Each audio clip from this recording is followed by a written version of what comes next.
All right, I'm gonna start, okay? All right, I'd like to welcome everybody to the regular business council meeting for Verona Borough for Tuesday, June 8th, 2021. Please stand to say the pledge. Pledge allegiance to the flag of the United States of America and to the republic for which it stands, one nation, under God, indivisible, with liberty and justice for all. Thank you. Mayor, could you please do the roll call? Yes, I can. Dr. Carpenter, Present? Mr. Macklin, Present. Mayor Recupero, I'm present. Mr. Forback, present. Ms. Luelbo, Present. Ms. Provenza, Present. Mrs. Redzak Showalter, Present. Suchovich, Present. Mr. Pitch, Here. Mr. Alexander, Present. Ms. Lisa Cooper Jensen. Here. Everyone's here. Great, thank you. The next thing on the agenda is registered comments from the public. We don't have any. And before we get started with that, don't worry, guys, you're going to be next. Okay. We talked about whether or not to use the masks, clearly. What's going on? What? Just start. And show off. Oh. You muted. Clearly, none of us are wearing them. The restrictions were released on May 31st. I know most everybody up here in the council is vaccinated. I have no idea what your status is. And so we decided as council that if you're not vaccinated, if you could please wear a mask, but otherwise, you know, it's okay not to wear a mask. So I just wanted to state that up front. At this point, does anybody have any last minute additional agenda items that they'd like to add to their agenda list? Yes, I have one, grass cutting on Second and Parker, abandoned lot. Okay. Anybody else? Okay, with that, we will take comments from the public. Please approach the podium or raise your virtual hand and clearly state your name and address and limit your comments to 3 minutes. You can, because parking on East Railroad is an agenda item. So if you want to speak to an agenda item, and the stray cat situation is also an agenda item. So you need to turn it on, that's all. Turn on the mic. Thank you. Just say testing. A little louder. You might have to, the switch, I don't know if it went all the way. Goes all the way up. There's an off and a mute and then a, There you go. there you go. Okay, thank you. Is it working now? Yeah, Okay. So I'm Kelly Rodriguez. I live on North. We're here to talk about. can you Palm say Falls. your address, please? Sure, 529 North Avenue. Thank you. We're here to talk about Palm Falls cat issue. I just got involved recently. It's very out of control. I don't know if you guys know about any of this. Recently, I went down, I think it was 2 weeks ago. Found a cat that just had babies.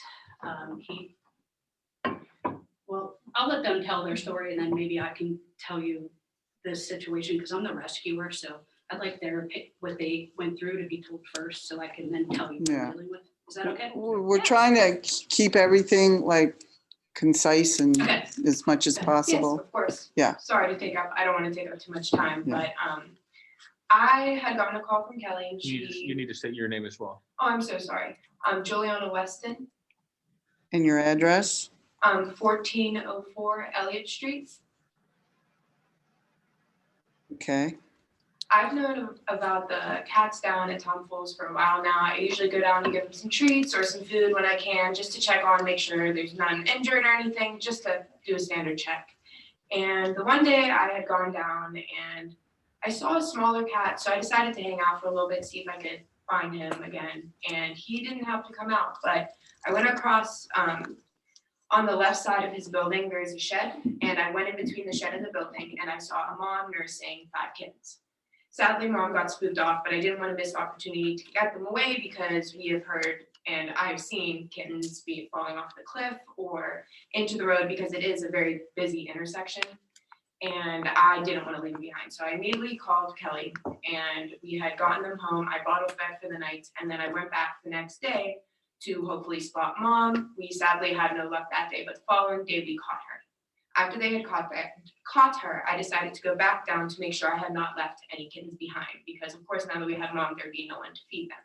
When I happened to go back down, I heard a rattling in the big pile of tires he had, and I found 5 stranded kittens without mother, a little bit older than the ones I had found previously, but still not in the best shape. They were decently healthy, but their eyes were infected, and you could tell that they weren't with mom anymore. This saddens me because, again, it is a busy intersection, and they are dying, and the mom that we found of the first litter of kittens actually tested positive for FIV. And that puts every outdoor indoor cat and every stray cat in the community at risk. We've tried to address him, and don't get me wrong, the last time that I went down there, he tried handing me money, but the money isn't the point. It's the fact that we need these cats off the street and we need his cooperation. Because before I had found the first litter of kittens, I went up to him and asked him if he'd seen any or if he had any concern, because again, we had found she had recently caught a mother who was nursing. So we knew that they existed somewhere down there. And he said, nope, they're probably dead. I wouldn't even bother looking. And in that span of the 4 days that I had gone down there, I had found 10 kittens. And that's only the ones that I had found. So I'll leave that rest to you. We're just trying to get support, you know, I mean, I'm paying for this out of my pocket, donations, and he gave us $100 for 11 cats. And now we have FIV cats running the street. She found another one as well. So just so you know, they're everywhere now. I mean, they're on School Street. That's where they're coming down off of. They're all over there. So we're trying to help, but we need support. So what would you like? I'm not trying to fine him, okay? I'm trying to get him to just listen to us. We tell him to trap, and he goes, oh no, we have to do this at 5 in the morning. I'm not coming at 5 in the morning. I have a job to pay for this. So, unless somebody else wants to do it, I mean, I'm not going at 5 in the morning. She's been down there many times. He will not listen at all. So I don't know. I'm leaving that to you guys because I'm only one person and I now have 15 kittens in my house, one mom, and I have to trap that other mom. So, it's really not fair to me. I'm helping this town. I appreciate if you support me. And that's basically why we're here. The one girl that's on the screen, her name's Jackie. She actually last year paid for herself to fix 14 of our cats because his cats are breeding so badly. I mean, there's so many. So there's rats as well. There's a lot of things happening. So yeah. I've been trapping now for 5 years. Can you state your name and address, Marianne please? Farrell. I'm 1325 Riverview Drive. I'm sorry, what was your name again? Marianne Farrell, Farrell. Thank you. I've been helping him for about 5 years, and I asked him to set the trap, and because they only come out for him, he always feeds a lot. He leaves food overnight and everything. And the cats don't want to go in the trap, of course, but they're not hungry. But the main thing is, every Sunday he lets me trap. He doesn't feed them that much. Saturday night he lets me trap, but they don't come out for me. They only come out at 5:30 in the morning. They're used to his way, so I said, you set the trap, left some notes. He won't set the trap. And he had some in his office last winter. I said, just keep in the office till I get there. I'll get there at 6:30. I just can't get there at 5:30. He won't, wouldn't do all that. So I think he's hard to talk to. He's a very good-hearted person as far as being. He's, great, because I had to put some back. I can't take all the feral cats in my house. And some of them do live for a couple of years and they eventually die. But at least they're not breeding extra. So I put a lot of the cats back. All I would like him to do is to set the trap himself at 5:30 in the morning when he feeds. I can pick up the cat, take him to the vet. We can do whatever we need to help. He does pay for the cats to get fixed when we trap them. But I don't know about all the kittens. He doesn't give the kittens. I'm sure that Kelly needs help with. So that's our story about him. Something he's talked to him about. Setting the trap himself. Okay? So I will let you know that I personally have spoken to the chief. I'm not sure. I think the mayor may have also, and asked the chief to speak with Mr. Fall. And what I've heard from the chief is what Mr. Fall told the chief is a little different than what you're telling me. So we will need to discuss this and figure out, because it seems like it's becoming a really difficult situation. We appreciate what he does by the feeding, but Yeah. if you just keep feeding and letting animals like that, let these poor cats breed and continue to spread the FIV, it's just putting people's house cats that they like to let in their yard or Right, any cat around. Just Right. getting sick. is It's in not fair. danger, yeah. No, I hear you. It's very, very difficult situation. We want to try to do what we can do.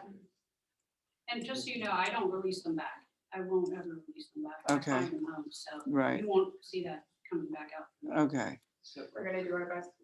Yeah, question. No, so the bottom line, you just want someone to be able to, either him, be able to trap him, and you'll take care of We it. just want backed up. We give them everything. We just need them to listen. I just wanted to set the trap. They won't come up there. Is he willing to let anybody else trap him? He will, but. We all work. Yeah, we in all very Right, I diverse- got you, I understand. five Right. years. If somebody was willing to go, get up at 5:30 in the Yes. morning and go trap, would he be willing to allow them to do that? I think so. I caught mine at dinner. Her and I, we caught the mom at dinner time, but I mean, you know, we're all busy too. I mean, I got 30 cats in my house trying to take care of that. They're not mine. So I set the trap at night a lot of times. You're right. Well, thank you. okay.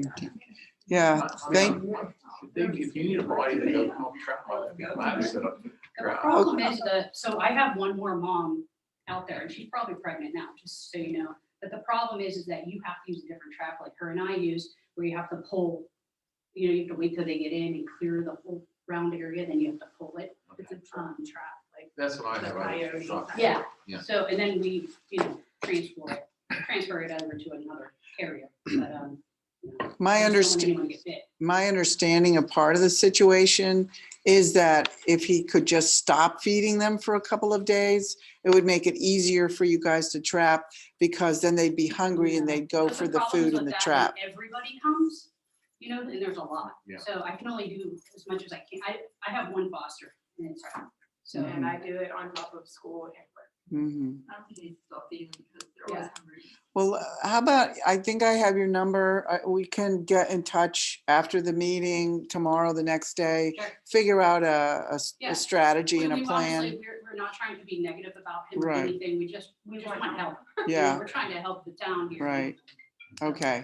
All right. Thank you. Thank you for everything you're doing. Thank you. Okay. Thank you. No, it's not me. Oh, Marion. My name's, I have a really bad fear of speaking. Well, thank you for coming. Thank you for My coming. name's Michelle Limberty. I live at 520 Grant Street in Springdale. I just moved to Pennsylvania a month ago from Maryland, so I'm new to this situation, but I'm considered an expert in TNR, trap, neuter, release. I've spayed and neutered about 3,500 cats out of my own pocket over the last 15 years. Oh, my goodness. Yeah. So I've read like the ordinance and I've seen some things in there which are great, but I've seen some other things in there which are a little bit concerning. We can address them later on. I'm here to fully support Kelly. I have an arsenal of traps. I've been doing this a long time. I traveled to Puerto Rico to do it there, where we do like 8,000 traps in a week. So I'm here for full support, but like I'm coming with a lot of knowledge to help the town as well. So, Wonderful. yeah, so I'll address the other stuff. Okay. Thank We'll you. talk. We'll talk later. Thank you. Thank you. Okay. Anybody else, public comments at this time? Go ahead. I'm gonna give you my card. Yes. Hello? Okay. Good evening, ladies and gentlemen of Verona Council, Mayor, business representatives, and residents of Verona. Sherry, could you please say your name and Oh, address? hi, I'm Sherry Kai, and owner of the Hula Bar and Grill located on 759 East Railroad Avenue, Verona 15147.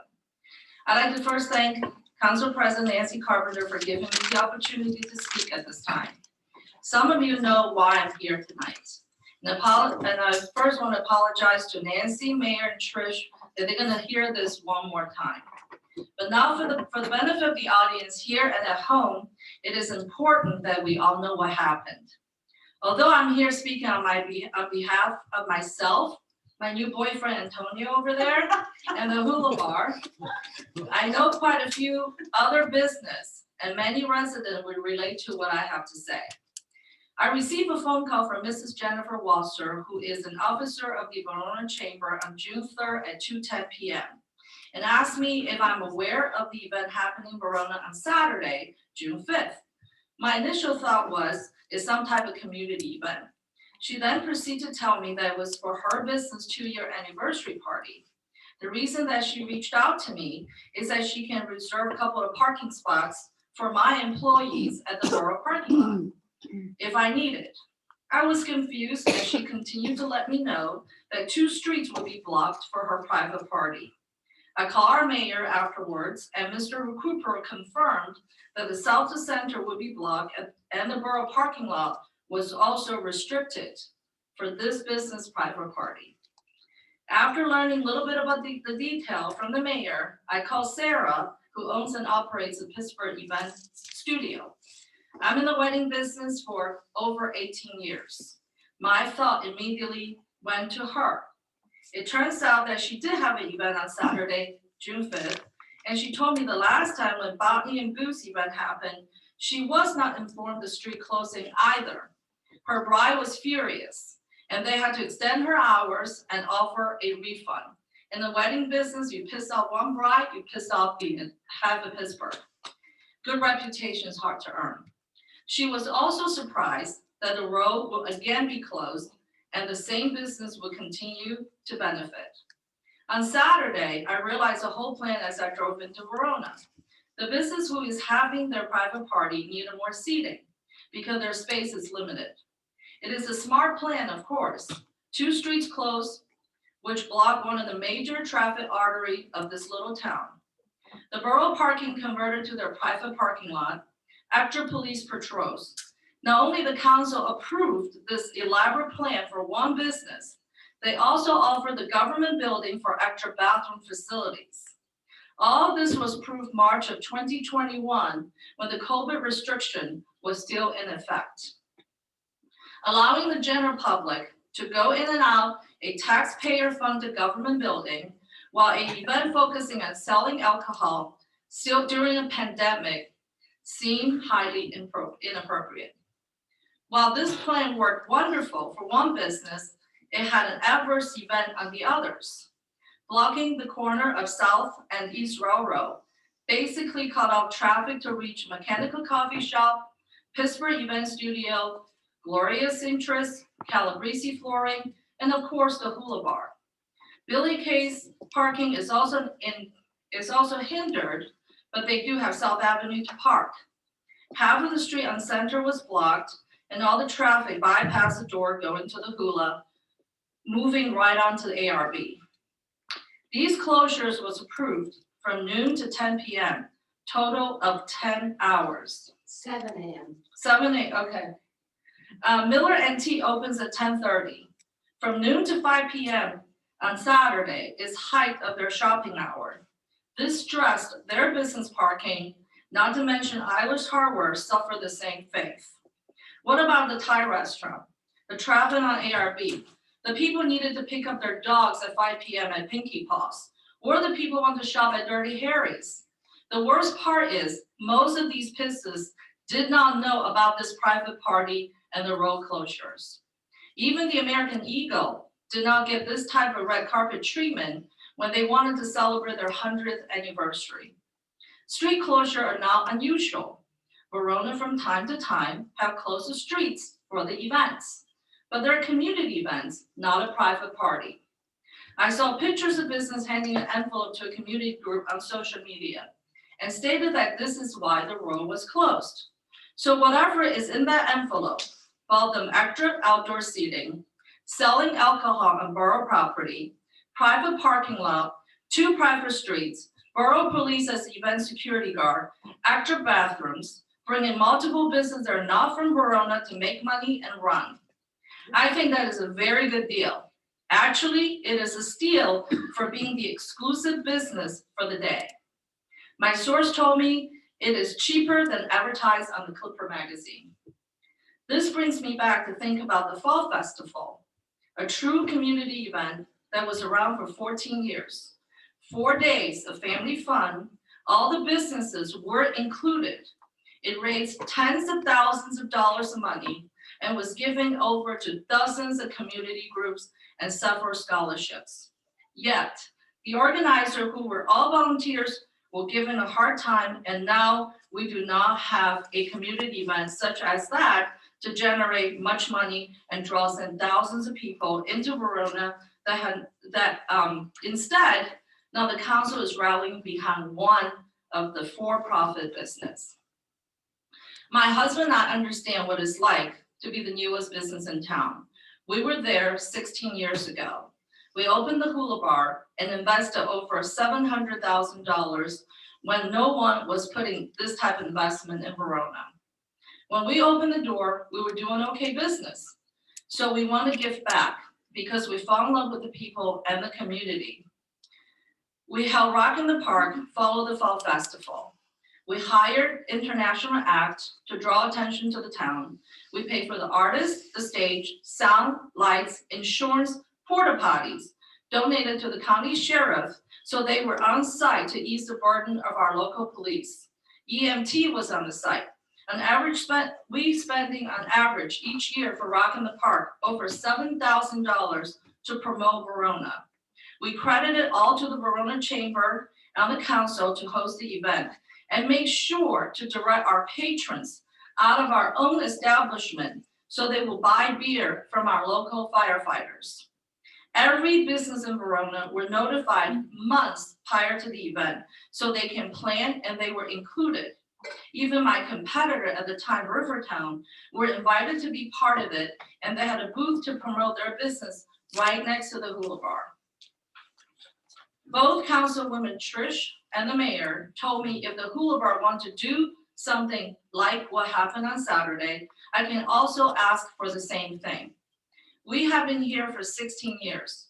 Hula Bar celebrated 14 birthdays, but we will never be so ignorant, selfish, inconsiderate to my neighboring business, the community, and put the Verona Council and the government in this awkward dilemma, especially while we're in the pandemic.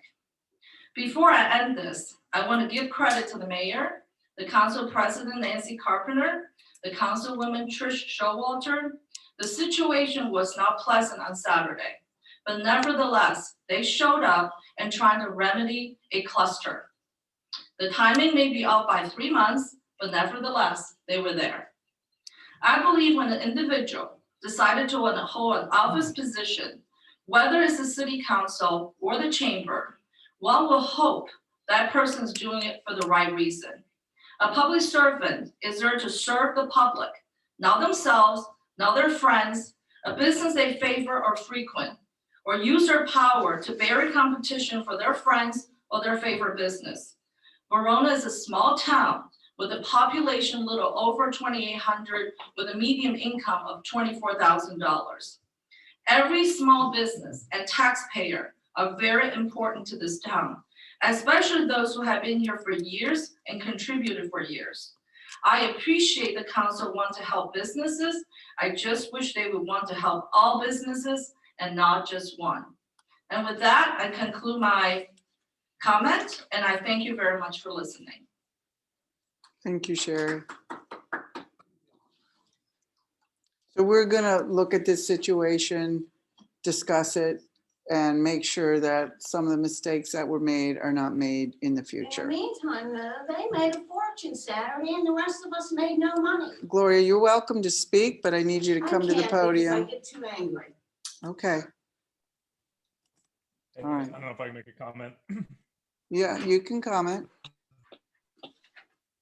Sean McGonigal, 17 East Railroad.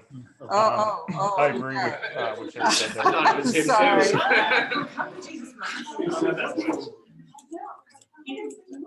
Can you guys hear me? Sorry, I don't know if I did something.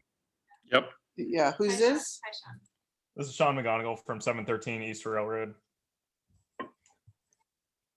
I just want to say, hey, I agree with what Sherry said there. I think that I too, we went into this and I had been at the previous council meeting to talk about this, but didn't realize that the Block Party was also just supporting one business, which I think is odd. So I agree with some of those takeaways, which are I think when we shut down that road, it should be to support the community, not just a single business.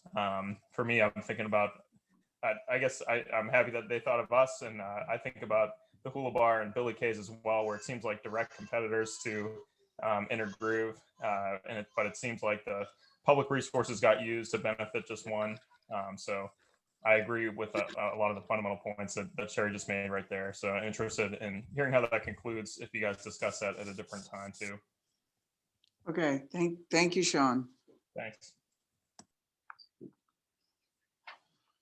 Hello, I'm Tim Melly, 751 East Railroad. I'm the business that everybody is talking about today. First, I want to just clear up a couple of inaccuracies. We've been in our building for 2.5 years. We've never asked the borough to shut the street down for us in the past. We had witnessed another building or another organization on the street have the road shut down for a truly private event.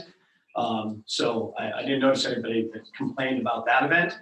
In 2018, the Carrying Club, my Carrying Club, shut the road down for a private event.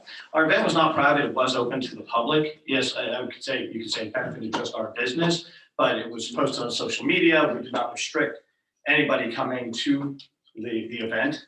I would also like to say the Botany and Booze, which was mentioned earlier, was not our event. We were asked to be there along with 7 other breweries. So, that I wanted to clear up as well, because that was not something that we planned or asked to shut down the road for. So I think that's pretty much it. Outside of that, the envelope for that was mentioned earlier was a donation from us to Verona for the 150th anniversary. We had understood there was some shortages in funding, so we donated $1 for every beer we sold last month to help donate and raise funds. So again, I apologize if it affected anybody else's business, but when we saw the street closed down for another organization, we thought that was something that we could do. We went through the proper channels, we got approved, and honestly didn't think about the impact to other businesses, but that's kind of where we are. Can I make a comment on that? Okay.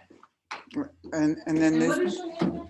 Tim. Okay, so first of all, Tim, wait, hold on, Sherry. yeah. So we started this discussion at 7:21. It's I'll make it very short 7:34. for you. Okay. First of all, my comment's not directed to your business. I think you asked what you asked, you got what you wanted it, and so good for you. And I think it's important for the council to know, because there's a difference between a club, which is nonprofit, and a for-profit business. And I think the fact that you didn't realize it's gonna put other business out is a little bit disingenuous, because everybody knew this since March and none of the business nearby was notified, which that is not the business fault. I don't fault them for asking. I think they're smart to ask. They did what they did. They should not be the one to be at fault. Is a little bit selfish, yes, but they should not be at fault. Thank you. Mhm. So like I said, we are going to discuss this. Things will change for the future. And, there's not much else I can speak to at this moment, except to say that we did move the barricades at South up to by the Borough Building at about 12:30, 12:45. Yes, But you put a detour sign that directed everybody up to the boulevard. Okay, well, the police did that, yeah, Yeah, the police disappeared. okay. Saturday. They weren't- Yeah, I don't, I'm Gloria Corona, I own the business across the street, and I live at 451 Union Street. The police disappeared Saturday. They weren't around at all to take care of anything, and I was here till after 7 o'clock. I closed at 5 o'clock on Saturday. I had Okay. no customers able to get down the street. okay, thank you, Gloria. We weren't compensated. The borough was compensated. I don't need a microphone. Borough was compensated for what? We lost business. They should compensate us. I'd also like to make a You comment. need to go to the podium, say your name and address. My name is Brandon Satz, and I live at 41. Well, I live in Anderson Road, and I actually have photo evidence that children were at the event. Yeah. Okay. Actually, I have some photo evidence that the children were at the event and the parents were drinking intoxicated drinks, like in very hot weather near the children. And I guess something else, I honestly don't know. Okay, that's good. You're good. Okay. Thank you. Thank you, Brandon. Good job. Madam President, I'd like to say, possibly that maybe we should implement an event committee, that everything goes through a committee, maybe 3 people on this board, a member from the chamber, myself this way, we all know what's going on and we could do the proper things in the future. I think we also need to develop a policy overall for any kind of request like this. And we are going to do that going forward. I'm in the event business for 18 years. If you need my help, I'll be happy to help. And I will make sure it's not selfish, or make sure it's a very objective and in consideration of everybody, because there's a lot going to event planning, especially liability issues. And I think there's a lot of liability issues on Saturday that wasn't thought through. And I think that was important. UMT should have been there. There should have been some sort of policy about coming in and out of the borough building, especially when it's an alcohol event. I think those, and then especially when there's little children, strollers and children extremely underage was at the event. I think those are things should have been thought through, but thank you. Okay, thanks. Okay, any other public comments on agenda items? Okay, great. Thank you so much. You know, your comments will be taken into consideration very seriously. I have a copy of it. I'll email you, and I'll email Mayor Cooper of my speech. Okay, thanks. Thank you. Okay, we're gonna start in with our reports unless there's any other comments. I don't think there are. Okay, under my report, I had those 2 issues. I think that we have dealt with them, parking on East Railroad during events and the stray cat situation. I'm gonna mention real quick that I got a communication from the head of the Verona community group to use this chamber for their meeting on August 5th and November 10th. And we talked about that briefly here before the meeting, and nobody has any objections for meetings concerning Verona business to take place in the chamber at this point. I also want to let people know that we had an exec session before this meeting, and we discussed several things, not the least of which is our process for hiring a new borough secretary. And that went very well, and we're on track. We do have a deadline of June 11th, which we may extend that another week depending on what comes in. And in terms of resumes.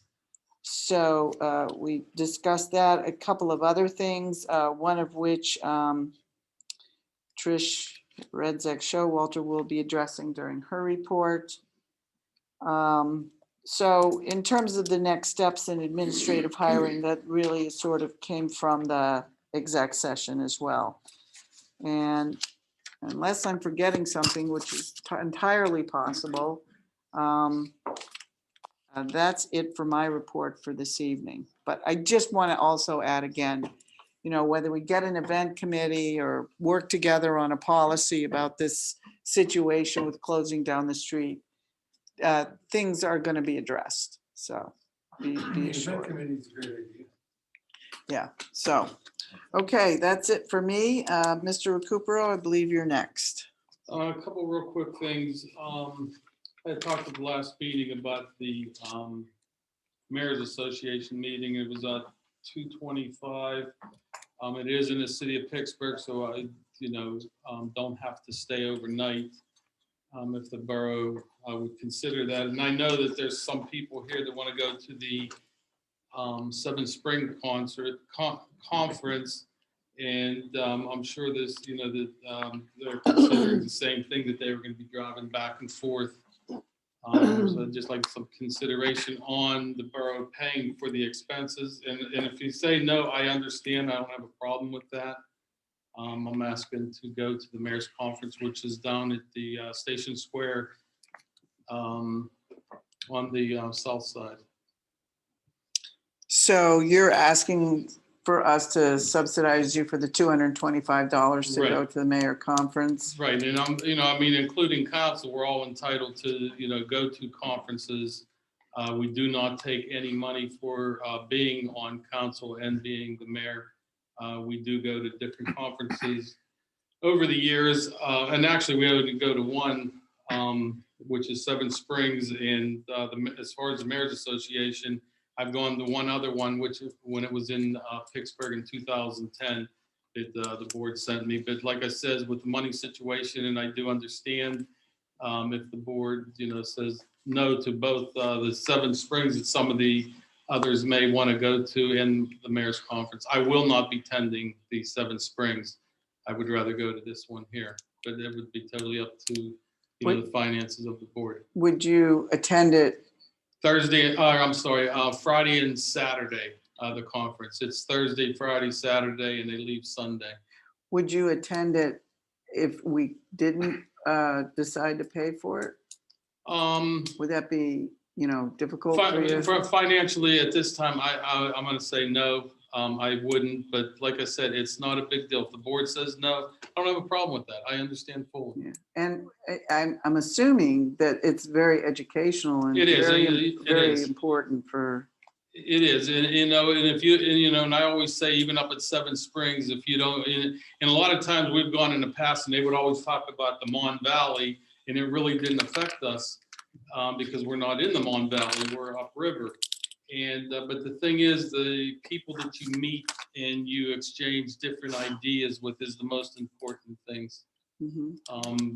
I'm involved on the board with the Mayor's Association, that we have meetings every other month.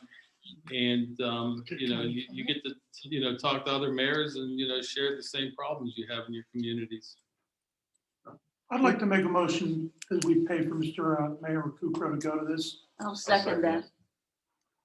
Okay, I have a first by Mr. Suchovich and a second by, I'll just pick Sylvia Provenza. Any other questions or concerns about this motion? I do have a question. So 225 is the conference fee. Will there be an additional fee for parking? And I did state that the last time for parking, and I will take care of my own meals out of my pocket. So are we including the parking or not including? My motion will be including the parking. It should include a dinner and a meal too, if you're going. I mean, it's up to the board. I don't have a problem paying for it, something, simple. They are looking into Jim Norwalk. He's the president of the Mayor's Association of Pennsylvania. They are looking into, as I talked to him, they are looking to whether waiving the fee for parking or some type of discount. That would be determined shortly, he said. Okay. So your motion, Ray, is what again? Pay for the mayor to go, parking and a meal. The 225. Yes, The fee. yes. The what? The fee. for Oh, attendance. 225 plus parking Yeah, and, okay, attendance fee and parking. okay. Any other questions or concerns? All those in favor? Aye. Any opposed? Okay, motion passes. Thank you. The other thing I have is the towing contract is going to an auto body. It has expired pretty much, but they're still honoring it. There are two other companies that are interested, Oaks Towing and Twilight. Yeah. So, I mean, that would be totally up to the board. If they want to, continue with Don Kuhn, which I have no problem. They've, always been there. But like I said, there are two other companies that are interested. So we don't have to make a decision exactly tonight. But it would be helpful to have a tab sheet, whatever spreadsheet The thing that shows what each one is offering to do and for how much. Well, we don't get we don't get compensated, but what I would like to, it is in here, about our police car, being, towed, for any breakdowns to a local, repair shop in Verona, but I would like to, within reason, possibly with the fire truck or the borough trucks also. Years and years ago, when I first came on, it was in their contract that they would tow the borough equipment at no charge, within reasonable amount of mileage, you know what I mean? Mhm. But apparently, this contract's from 2010, and I actually thought it was, I brought it up, I think 2016, 15 or 16, and apparently it has never been reviewed, and I thought, a new one signed, which I thought it was, but apparently it wasn't, because this is from 2010.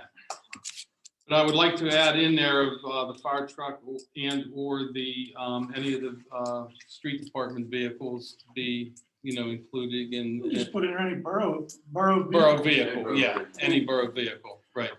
And is it stated in the other two companies? That Well, they I would do haven't the same? contacted them. They had just, for several years, they both, seeked interest in the contract, Mhm.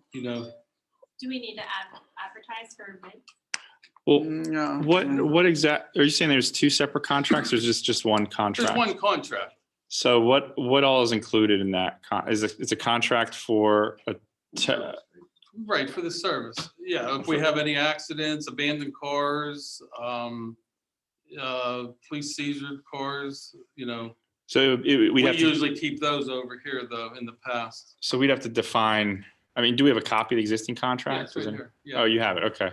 Yeah. So, yeah, we just maybe want to take a look at that and update it and make sure it's defined. And then, do you know what the amount the last contract was for? We don't get compensated for it.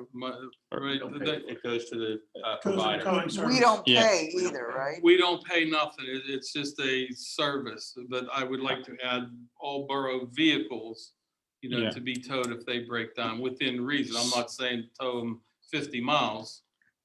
Yeah, I'm just wondering, what would they bid to? Yeah, I know. Well, they're interested. So I don't know Yeah. the towing business, but the When you two tell the companies cops are interested. in a traffic accident Yeah. with a dead car, that's who they call. Right. Yeah. So I that's guess, the advantage. They got It's like, the I exclusive. got a car fire in the middle of the boulevard, I call for Coons. yeah, And those people pay for.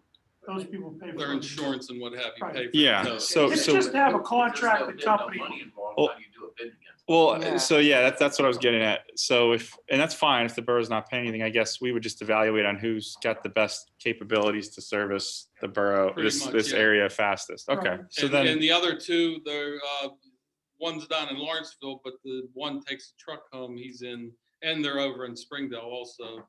And he takes a truck home, he lives on North Avenue. And the Okay. other one's on Plum Street. so I would think that we could, I don't know, Craig, if we'd have to advertise that or if we could just solicit proposals or quotes. But we're not quoting anything. It's a Well- service Like a too. request for proposal. Yeah, Yeah. it would be a service, right? I think that you could do a request it is a service. I think you could do a request for proposal and send it to those three or to whoever you want and have them submit proposals and a proposed contract. Okay. Okay. And the last thing I have is, when they were, Trish Williams were looking into the community garden, the property up on Second Street in Parker. It is apparently owned by somebody now, that property. Remember, they wanted to sell it to the borough for $14,000. In the past, and I didn't know it was sold, but in the past, we were cutting grass there because it was abandoned lot. Mhm. And since then, somebody had bought that. Well, the street department, I noticed when I went home this morning, they were cutting grass there. So apparently they don't know that it's owned by somebody. Okay, you mean just in the last couple of months when the person, or 3-4 months, whatever it was, We wanted it for the community garden. Then they decided the person who owned it put up a thing for sale. Someone, because of that, actually did buy that lot. Apparently somebody owns it now. Before it was abandoned, the person walked away from it. And like several other properties throughout the borough, we were cutting their grass. No, I think someone always owned it. Yeah. When it was going for the garden club, or garden. That's when they saw the- decided, What's we the- can sell what's it. the street name? What's the street name? You know So what, I it's don't know. 851. We're treating that as an abandoned 851 lot. second. We told the DPW guys to cut that and use that, the expenses for that will go against the lien for the. Well, we ought to send, since the guy was trying to sell it to the borough, That's still owned by Stephen Hinch according to the Allegheny County. So we should charge. well, we Website. need to, Maybe we need to sale. send him. Info hasn't come in. Well, I filed 2 liens against this property, so if it would have gone through a normal closing, we would have gotten our money. There was a lien filed back in 2016 or 2012, I can't remember which. And then just a brand new lien for grass cutting services.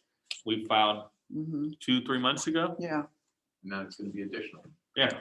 right. But it hasn't changed hands, I don't think. Okay, I was under, okay, I thought it did. So we If should it still- has, it we should hasn't still made it onto the record what we're website. doing, get- And they're put pretty that good at against the keeping it lien. updated. AJ has been Right. contacted and I've asked him to delineate how much time they spend cutting the grass there and any other vacant lots.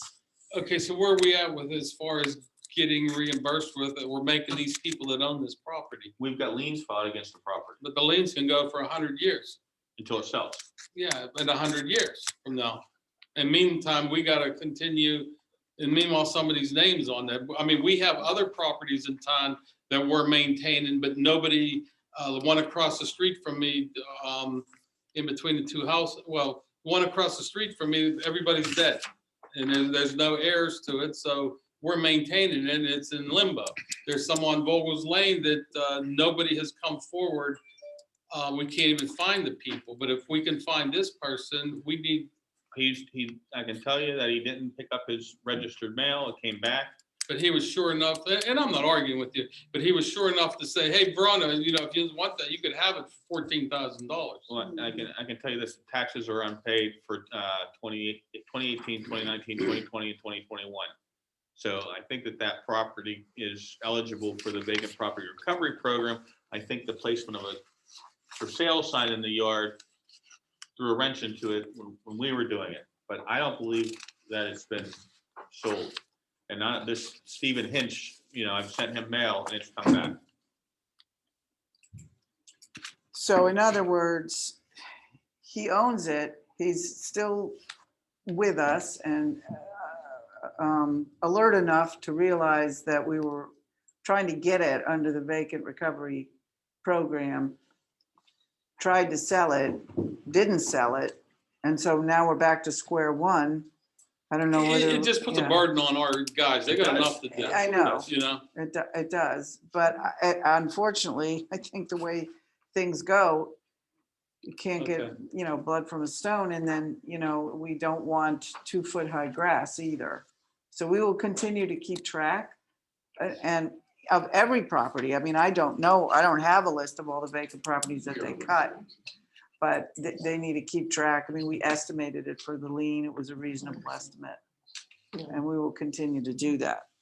What about sheriff's sale? Is that a possibility, Craig? Sure. A sheriff's sale is always a possibility. I mean, that's usually undertaken by the school district. There's costs involved in a sheriff's sale. Obviously, part of the tax money is borough money that's unpaid, the lien's unpaid. That could go for a sheriff's sale. We looked into that for other properties in the past, and I know that there was some discussion about reaching out to the school district to see if they would participate in the sheriff's sales with us, and it just didn't seem to go anywhere. Well, what about if I cite this person for high grass and he doesn't pay it? If he's not answering your calls, he certainly ain't gonna answer the citations, and then it can go to the magistrate then, right? Because there are unpaid citations coming from the borough. Sure. I mean, you could get judicial fines against them too, Well, that. if you get them served. I mean, you have to get them served too. Right. Or get a special order to be able to post the property.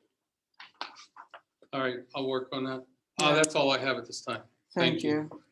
Okay, we'll need to look into that through the ordinance meetings too. Agreed.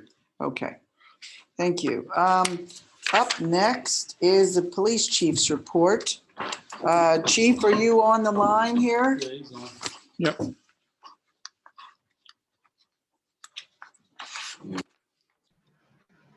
Good evening, everyone.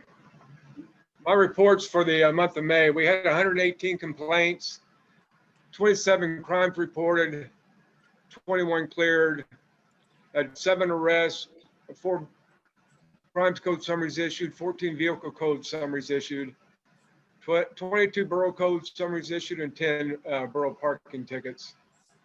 Our revenue sources, the magistrate's fines collected was $879.94. Borough's fines and fees collected was $80. Police reports purchased $30. Municipal fines $16.59.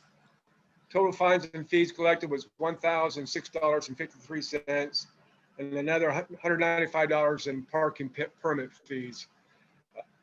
I'll talk about the towing issue that the mayor was talking about earlier. Basically, what the contract is any vehicle that's on a street, we call Coons to tow that vehicle if it has to be towed. On our traffic stops, if we have a vehicle that has to be towed, Coons gets called for those type of issues. And they're the only ones that basically does the towing for the streets. Private property, Coons does not get involved with that. The owner of the property is responsible to contact a towing company, whoever they want to contact, to take care of the issue. So basically, that's how that works. I know that some of the departments have more than one towing company and it rotates each month. So just to throw that in the mix as an idea. And as you know, pretty much in a short cut there, that's pretty much how that works. I have nothing else for this evening. Okay, Chief, did I miss it? I couldn't find a report to print out for everybody. I don't know. I wasn't in the office today, so I had worked some nights. This was my Sunday today. Okay, well, when you get a chance, if you could send over the report. Absolutely, absolutely. Thank you very much. Yes. Okay. Next is a fire. Oh, wait a minute. Okay, that's the police chief report. I'll take a motion to accept the police chief report. Make the motion to accept the police chief. Okay, first by Mr. Forbeck, second by Mr. Suchovich. Any other questions or comments? I do have a question, if there was any update about the overdoses that happened on Heron. Chief? I didn't quite hear what you said. I heard the word overdose. The overdose is on Heron. Is there an update? No. Off the top of my head right now, I don't have an update. I'll have to look at that when I get back to the office. All right, thank you. Any other questions or comments? All those in favor? Aye. Any opposed? Okay, next we have the fire chief's report. Fire department had 6 fire calls for the month of May. Okay, I'll take a motion for accepting the fire chief report. Motion to accept the fire chief's report. First by Mr. Forbeck, I'll second. second by Mr. Matlin. Any other questions or concerns? All those in favor, please say aye. Aye. Opposed? No. Okay. Next is the EMS report. You all have a copy of this. Mr. Lavelle was not able to be with us. I can read it. For May of 2021, there were 10 ALS calls, 7 BLS calls, 3 cancellations, 3 refusals, 2 false calls, and 1 lift assist. There was a total of 26 calls. And he has here also lower value ambulance subscriptions are out. E-subscription helps us care for you and your loved ones. It also saves you money on your co-payments. So that's the EMS report. Take a motion to accept the EMS report. I'll make that motion. First by Mr. Matlin, second by Mr. Suchovich. Any other questions or comments? All those in favor, please say aye. Aye. All right. Next is our solicitor, Mr. Alexander. Thank you, Madam President. You already referenced the executive session. I have a few items to report on. I mentioned last month that there was an ordinance with regard to restating the non-uniform pension that was supposed to be advertised for this consideration at tonight's meeting. Unfortunately, it did not. It is advertised, but it's advertised for the workshop meeting. Okay. So I apologize for that. Trish will have more on the ordinance meeting, but we participated in an ordinance meeting yesterday. Because of the volume of things that are going on, we had to split that into 2 meetings this month and maybe next month. Today I met with Ken from BIU to discuss the issues at 443 North. He's going to proceed on Thursday to perform an occupancy inspection, and he understands what the concerns of the borough are at this point. Mike Forbeck forwarded me dumpster bids that I'm currently reviewing, and we'll get back with Mike at the conclusion of that. The only other thing I have to report on is that we did get a right to know request from an Eliana Bengal, apparently a Pitt student of sorts or professor. They're doing a study. They're seeking collective bargaining agreements for police unions throughout the county and wanted a copy of our CBA. And that is a public document, and we forwarded it in. And that's all I have to report. Thank you very much. Craig, you were going to mention the garden. Yes. So Right.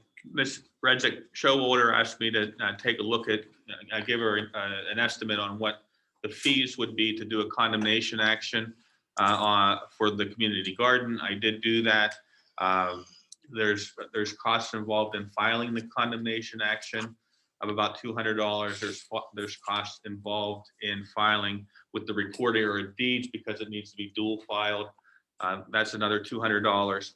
It probably is going to require a court hearing on a motion for special service because the owners of the property are deceased.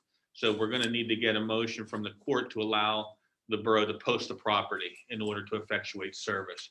So when I ran the various costs and numbers, I think a fair estimate would be approximately $3,000, give or take, is a fair estimate. Is that the property on West Railroad? Yes. Make a great garden. So 4,000 for the condemnation I process. think 3,000 is a Oh, fair number. It could three. bump sorry. up to that, but Okay. I'm hopeful that we can contain the costs. And do you have the costs for the other methods? Tricia has those. Oh, About 2,000 for the vacant property recovery? with the Yeah, okay. timeline now of next spring. Uh-huh. And there's not an eminent domain option? Well, that is, my option is the eminent domain option. Oh, condemnation. Got it. Okay, sorry. All right. So that's good information to have for going forward, for how to obtain that land, I think. Or Anything? possibly maybe something will give up on Second Street where we initially looked at it, Trish. And that's smaller, it might be cheaper. I don't know. We'll talk about it in the community garden meeting, right? I actually would like to make a motion to go forward with Craig pursuing this, as long as the cost does not Oh. exceed $3,000, in which Mhm. case we revisit. A second. So wait, the motion is to go ahead with the condemnation process with a limit of $3,000. I'm sure I Okay. can make that happen. I'm relatively sure I can make that. Okay, so First first, over comes out of your pocket. I might be knocking on your door, Ray. so motion is made by Trish Redzak Showalter, second by Mr. Suchovich. Any other questions or comments about this? So would we, I mean, in the end, we would we would have the property, I mean, free and clear. Yes, you would In- have in it either- by either way. operation of law in Yeah. the eminent domain proceedings. And it could be done very, very quickly. You know, provided that nobody files preliminary objections, because that slows the process. There's, you know, in an eminent domain proceeding, the owner of the property is entitled to certain costs if they spend money, but the owners are deceased. And I think Ms. Monroe wants to work with us. So it's, you know, if no preliminary objections are filed within the first 30 days, even though you don't have a deed to the property, you own the property under the eminent domain code. Okay. So So we the can move idea forward. is spend a little bit more and get it more quickly That's rather than Trish's wait. goal, I think. I got you. Okay, any other questions or concerns about this motion? All right, all those in favor, please say aye. Aye. All those, any opposed? No. Okay, great. Thank you. Anything else, Mr. Alexander? I have nothing further.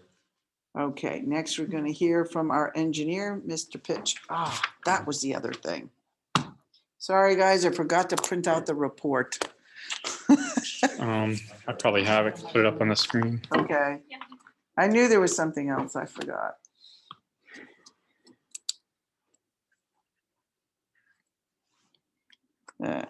Engineering report. There it is. Okay. I had the pre-construction meeting on 527 for First Street reconstruction. We walked the job, looked at it. There's no real concerns. Talking it over, it's going to be a block-to-block closure, probably between 5 and 7 days. There's a couple of side streets like Spruce. We'll have to work something out because it's one direction coming down the First Street. But we'll coordinate with emergency services and make sure everyone's aware of the closures. Right now, they couldn't lock down an exact time frame, but he's thinking somewhere towards the end of June for a possible start. So as we get closer, he'll let me know. That way we can get the word out to residents. Then just a couple more quick updates. The CDBG 47, those grant announcements hadn't come out. The only grant that we were awarded was the area-wide grant that we knew we were guaranteed for, and that's for the Wildwood Culvert repair. We unfortunately did not receive the demo grant, but we did apply for the Act 152 demo program through the county. So that's still being reviewed by the county and hasn't been awarded yet. I also did submit the 2021 GTRP grant for the park improvements that we had discussed and passed the resolution at the previous meeting. And other than that, that's all I have for updates. I apologize for not remembering to print out that report. I will do that and put it all in your mailboxes if you'd like a copy. I don't need one, but Okay. thanks. All right. Well, email me if you want one. Okay. All right. Thanks, Mr. Pitch. We'll move on to committee reports. Mr. Forbeck, you're first. Yes, thank you, President. First one on the item was dealing with the dumpsters down at the dumpster down at where the old salt shed was. We talked about this at workshop. We had 3 bids, came down really to Vogel and Waste and the waste management. I sent it to Craig to take a look at, and also to Lisa also to take a look at the contract language. I looked at contract language. I think the issue really lies on maybe the termination clause that is in both of them. I think Waste had a little bit more issues than Vogel did. Vogel was at a cheaper price for a standard volume per month. Waste had a percentage charge that was very tough to figure out. Matt and I were trying to figure that out. So it scares us a little bit when they do the percentage. We're not sure if it's on the total amount, or whatever. But so I would like to actually make a recommendation that we go with the Vogel Penn contract pending Craig's review of the contract. Would you like to make a motion? Yeah, that's what I just did. Oh, I thought you said recommendation. No, I'd like, I'm sorry, I'd like to make a motion to go with the Vogel contract pending Craig's review. Okay. Second. First by Mr. Forbeck, second by Mr. Suchovich. Any other questions or concerns? Is there something in particular where Craig's looking for, or just general contract? Okay. Because we were concerned at the last meeting, to make sure that we're not going to be in Yeah. line or anything. What's the time period again, Mike? It's 3 years. 3 years. It's all 3 years. Yeah. So, and if you can't answer this, this is fine, but my question is approximately, very approximately, about how much would we be spending per month if everything was like normal and no extra projects? Up to 5 tons, it would be 500. 500. Okay, That's a lot of material. yeah, cool. Yeah. And I did talk to AJ, and he was willing to reduce the, try to watch the amount he goes into. Good. Good. That too. So, And so can we make the motion be to accept the contract pending review by our solicitor? That's what he did. Yeah, I think That that's was what the he, motion. I'm that was sorry. part of it. Okay, I must be getting tired. That's okay. All right, any other questions or concerns? Okay. Shoot, I just had one. Oh, did you talk to AJ? It was, Yes, he's good with the He didn't have this. what we proposed. Okay. Yep. Matter of fact, he says, do you want me to call him up right now? So we get it. Okay. Okay. So, okay, the other issue. Hold on, all Oh, those sorry. in favor? Please- Aye. Aye. Any opposed? Okay, go ahead, Mike. Thank you.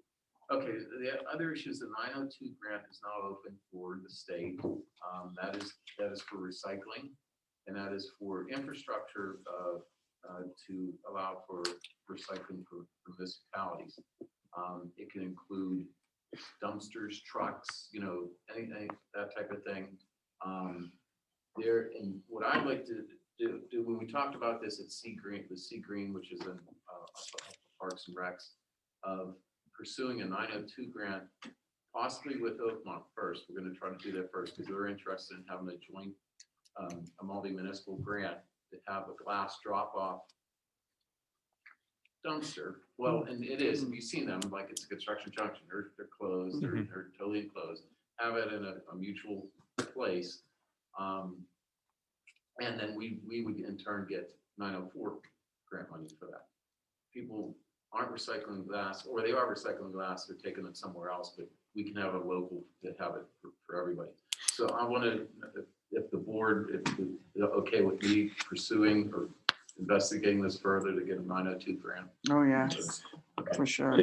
Real quick, do you know how would it split? Like if it's shared between Oakmont and Verona, how would they split the revenues? Is it just like a?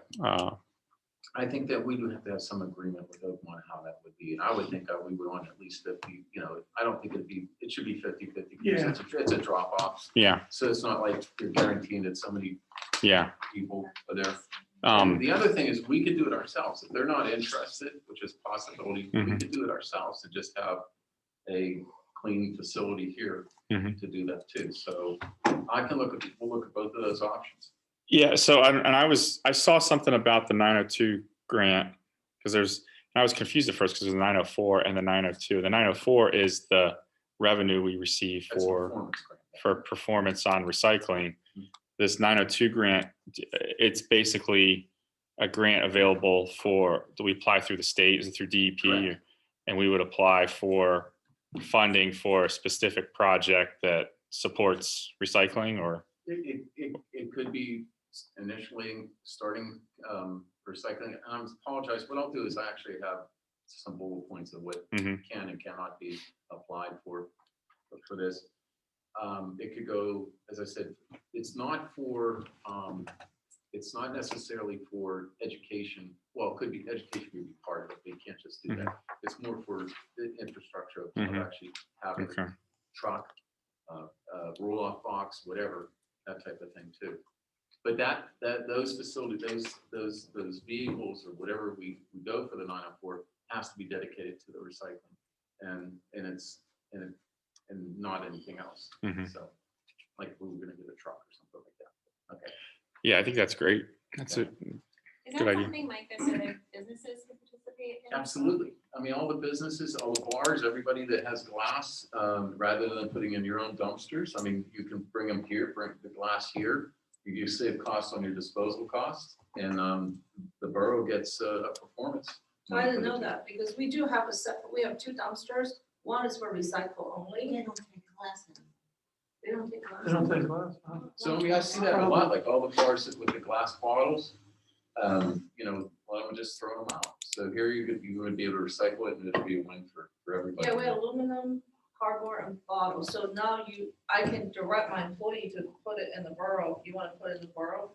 When we get it. When we get it, Oh, that'd be gotcha. great. Well, let me know. Yeah, oh yeah, it's absolutely. The last item I had was dealing with line painting, and this pertains to particularly North Avenue.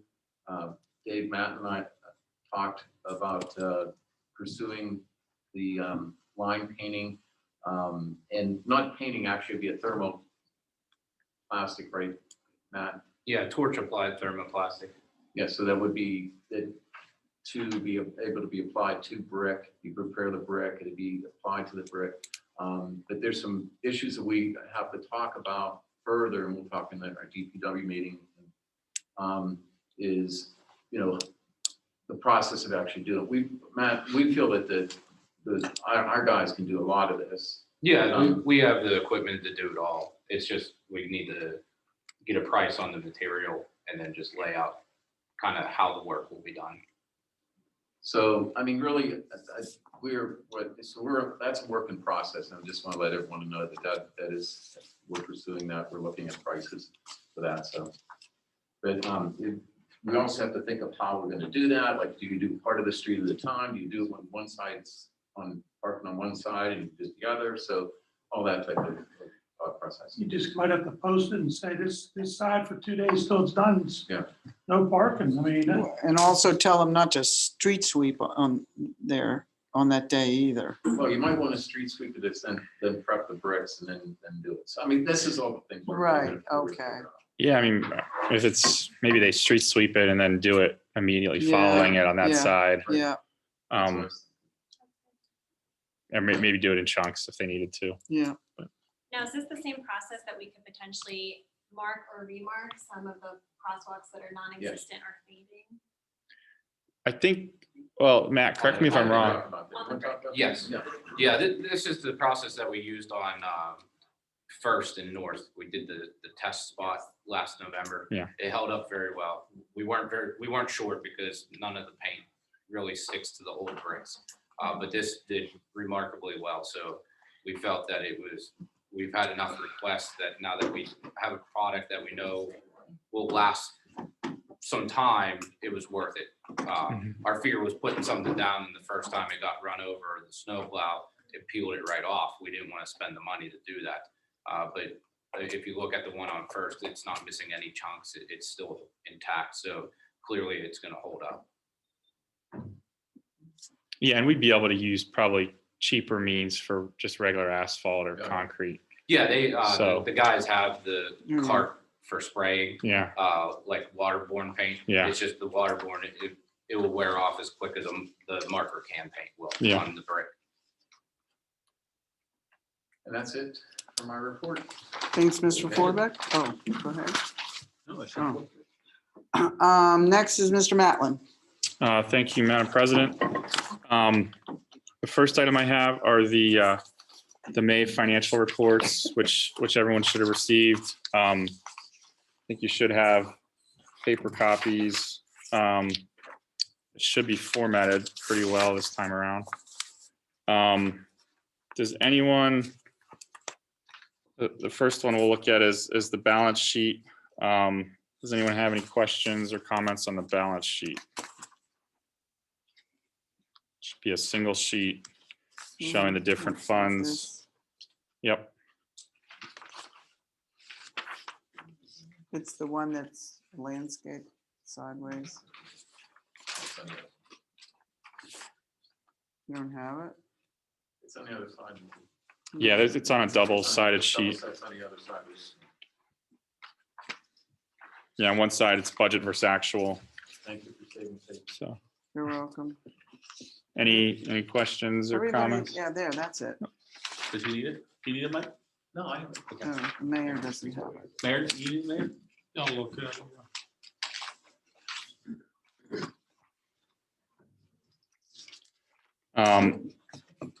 So if everyone's good on that, no questions, I'll go into the budget versus actual report, which is on the back side of that.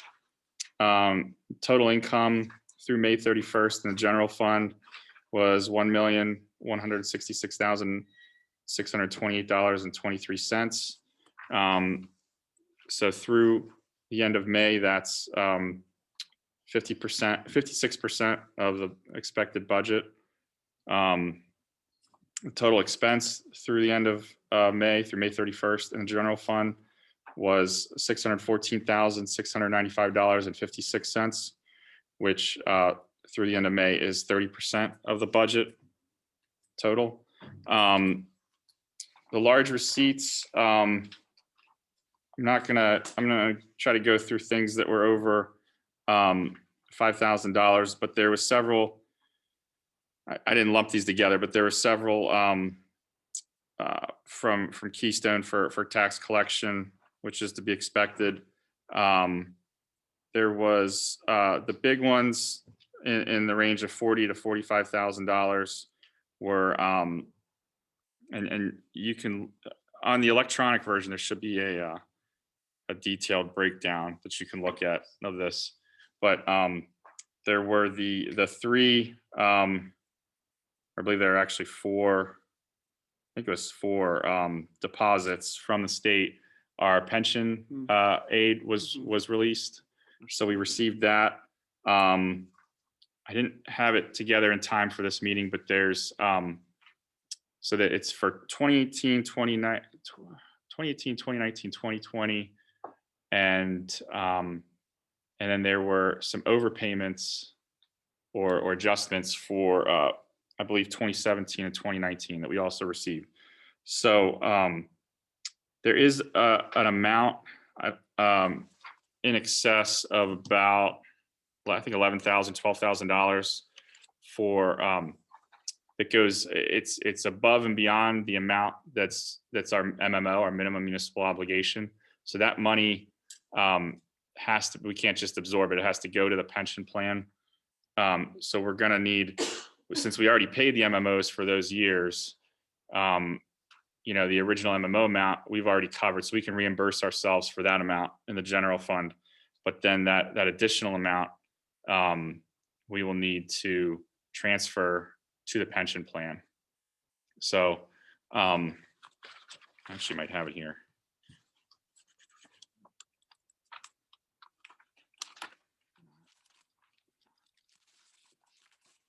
Sorry. Yeah. So yeah, our MMO for the amount that we owed for 2018 was $35,377. For 2019, it was $41,086. For 2020, it was $45,032.14.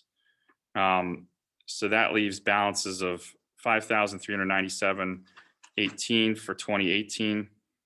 108.66 for 2019, and then the adjustment for 2017, 2019 had $6,366.67, which gives us a total of $11,872.51. That would be the amount that we received back from the state above the minimum, and that is the amount that we would need to transfer to the pension plan. So this is to the police pension plan. So I don't know if we need a motion to do that. You think we do, I Craig? would make the motion. Okay.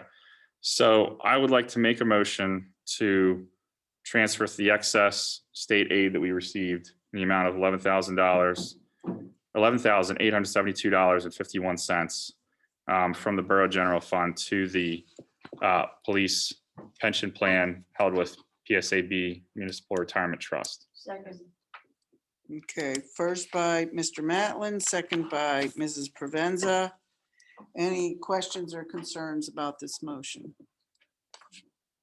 All right, all those in favor, please say aye.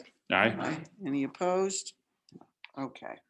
Thank you. And just real quick, those numbers, we did check in with the actuary at Mockenhop who helps manage our pension plan, and those are the numbers that she verified. So forgot to mention that. Now, so anyway, back to the budget versus actual report. Those were the big items. The other item was a transfer from the sewer fund to the general fund to cover the Alcoasand bill that was paid in an amount of $159,000. So I just wanted to highlight the large receipts there. And again, going back to that budget versus actual report, does anyone have any questions on that? No?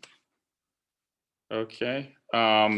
So I will take a motion to accept the monthly financial statements for the month of May. Or I will make the motion, I'm sorry, to accept the monthly financial statements for the month of May. Second. Second.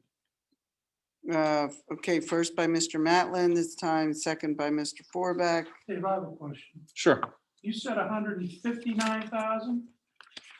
Or am I looking at 149,651? So yeah, that's a good point there, Ray. So that 149,000 was an expense we incurred for this was for the Alcoasand bill for it was ending February 11th. Last month, we actually had a previous Alcoasand bill that was outstanding that we paid. So we had that in the bills report last time. Okay. We made a motion to pay it, but what happens is all the checks get written out of the general fund, and then if it's a sewer account payment like Alcoasand is, we just do a transfer to square up the general and the sewer. Gotcha. Does that make sense now? So there's been two Alcoasand bills pretty close together for the previous 2 quarters. I forget when the quarters end. I guess February 11th is one, and then the one before that was, I think, ending in November, I believe. Awesome. So that's why there's 2 different Alcoasands, different amounts. Any other questions? Who was the second on that? I'm sorry. Mike Forbeck. Any other questions or concerns? All those in favor, please say aye. Aye. Any opposed? Motion passed. Okay, the final report you'll see is the list of bills. I added the total. Okay. Yeah, so the total amount of bills paid for the this is for May 12th through June 9th is $208,935.13. The biggest disbursements are what Ray brought up, the Alcoasand bill for $149,651.10.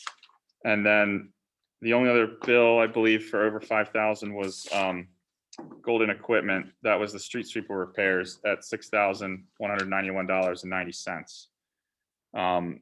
So does anyone have any questions on the bills, list of bills? I like this report a lot better than the last one. I know. It was all the way out. Yeah. Sorry about that last month. No. Yeah. This is my first time doing that. Yeah, it was just a printer error. So, any other questions? Okay, I'll make a motion to approve the list of bills dated June 8th, 2021. Okay, first by Mr. Matlin, second by Mr. Suchovich. Any other questions or concerns? All those in favor, please say aye. All right. The other item, I had the PMRS agreement update on here, as Craig mentioned. That's gonna be, has that been advertised or you go? It is advertised. Okay, yeah. it's advertised now, so I will put that on for the workshop meeting. to vote on passing that. The only other thing I just wanted to mention real quick. Let's see. Oh, two things actually. One is Mike and Matt and I met yesterday to talk about capital plan. Just to talk about the framework, getting something together. I actually, I forgot that, and I was going to check into. Susan actually has a template for starting to put that together, and I started to work on what you sent from Penn Hills, Mike. So we're going to start to put that together, a 5-year capital plan, identifying anything that's needed that's over $5,000 in cost and has a life expectancy of 5 years or more. We're just going to start out by putting a list together. Matt was starting on that, and we're just going to start ranking and prioritizing them. And then the idea would be, hopefully in the next couple months, we can present something to council to review and get public input on. And then this would go along with the budget it would help guide our capital projects for the 2022 budget. And it would be something that we would approve as a plan going forward for part of budget season. So I just wanted to give everyone an update on that. It's kind of a joint effort because a lot of it's, there's a lot of DPW in there. And I think between me, Mike, Ray, and Matt, we can get a good start on that.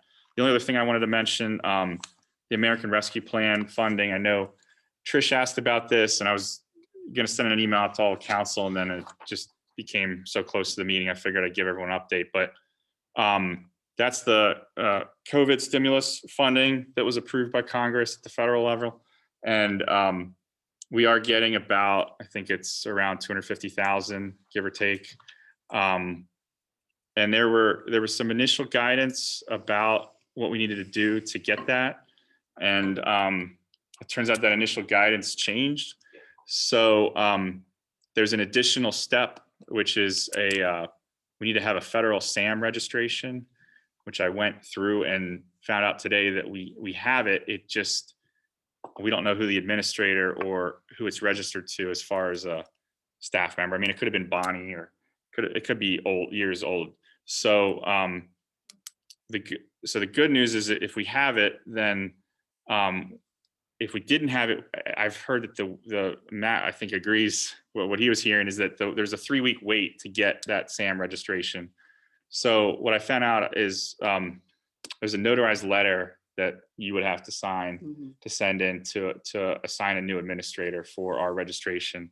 And then part of the application that goes through DCD at the state level to get the money, it's federal money, we have to fill out a DCD application.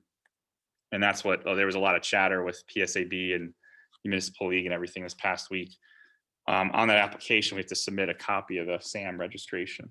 So I have the forms for Nancy to sign tonight. And then once we have to get that notarized. So that one we could talk about that. But once that's notarized and sent in, then they should be able to assign a new administrator, and then we can get access to the SAM registration, and then I can finish the application. And I have everything else. There's a couple other things that Nancy has to sign for the application, basically just agreeing to the federal terms of, Civil Rights Act and things like that to accept the grant money. And then there is a time limit. The state's trying to get the money out within 30 days. So that's why we're trying to rush and get it in. They originally said 5 days, but that wasn't a hard deadline. It was kind of confusing to a lot of people. So I just wanted to give everyone an update. I figured you may have seen emails about it or gotten questions or things like that. So does anyone have any questions or anything about that? I understand through Penn Hills, Craig might be able to, they got a lot of money, but their guidelines changed too. We was told at a couple of chiefs meetings, and they're being pretty strict with all this. They thought they're offering all this money, and there's no real way to spend it. Right. It seems like. It seems like now they're coming up with more restrictions. Yeah, and I was talking to Matt a little bit. So Penn Hills falls under a different category of government agent or local government. So they get it directly from the feds. We have to get it through the state. So there's a different time frame and all. And then of course, depending on the size of the community, determines, I think, the amount you get. But as far as how we can spend that money, that Ray you're correct, that is, and Craig as well, that's been changing. I don't think we should necessarily be in any rush to spend it, and wait and see what the guidance says. And I know Matt and I talked about it. There are one of the easier things it looks like is to spend it on is water and sewer and infrastructure type projects. So it may be something that we just program for. We think we have until 2024 to spend it, so we could just program it for one of the next couple years capital. We'll see. There's some CCTV inspections of the sewers and some things like that might help us figure out what but that's farther down the road. The biggest thing is we just want to make sure we get it, and I think potentially look to have a separate account within SNT to store it, to keep it separate from other borough funds, so that we have it accounted for. So If you need any help with getting something notarized, my office has notaries. I know the state representatives. You still doing appointments? Or you're allowed to walk in now? We're still by appointments here. Call the office and, But yeah, it's very Well, easy to get it notarized. we can talk. We can talk after the meeting, figure that out. But thank you. I Yep. just want to let everyone know that there was a webinar put on by, I'm not sure if it was DCD, it might have been, that I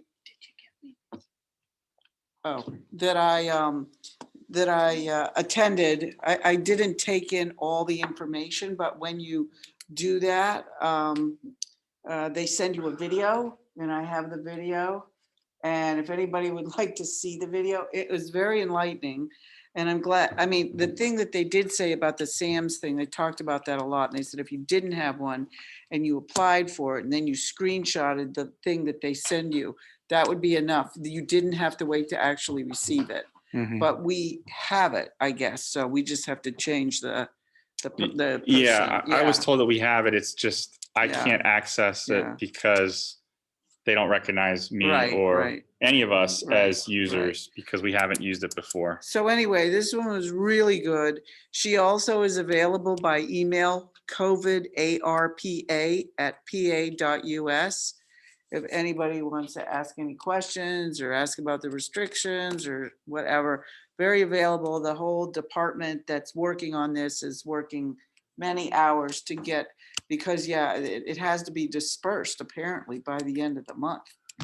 And Yeah. so they're trying to get everything done as quickly as possible. So it gets dispersed, and then when we have the latest guidance, we decide how it can be spent.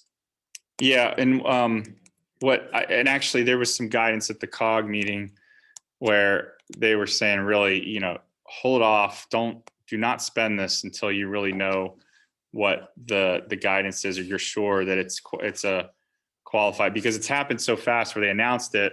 They started, the guidance was slow to come out. They said, you're going to get this money in May or June.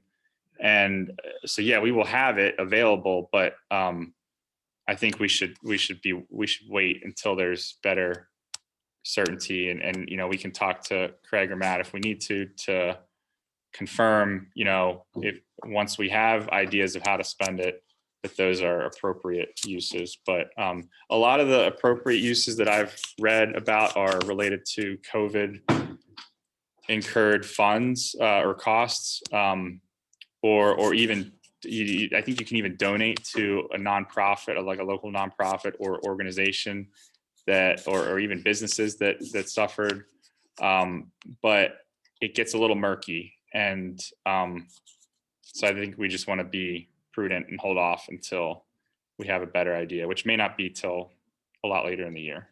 So, But we have till the end of 2024. I forget the date. It's sometime in 2024 we have to spend it. So it's So quite a around bit 3 of years, time. 3 Yeah. years, yeah. Yep. Okay, great. Anything else? Yep, that's all I have. Thank you. Okay, thank you. Next is Trish Redzak Showalter. Thank you, Madam President. Good evening, everyone. As our solicitor Craig alluded to, due to the volume of things going on related to code enforcement, inspection services, et cetera, with our new firm for that EIU, we added an extra ordinance committee meeting yesterday to discuss several issues, but I would say that the primary one we hashed out was designating, now that Mark Stanton has departed, the person within the municipality that will fulfill the zoning officer role. So you may recall we discussed various options both at the last workshop meeting and in these last two ordinance meetings, various combinations, but two most logical solutions came through. The first one that we are leaning towards is having our wonderful engineer Matt Fish of Senate fulfill this role for us at his same engineering hourly rate. There's many benefits to using Matt. One is that he's offered to prorate that, so he anticipates many of the jobs may take half an hour, even less, so he's willing to fill that down to 10-minute intervals, as well as Matt's familiarity with the area, which would allow him to be able to assess things and just find things or know who to ask a lot quicker than this firm who is very new.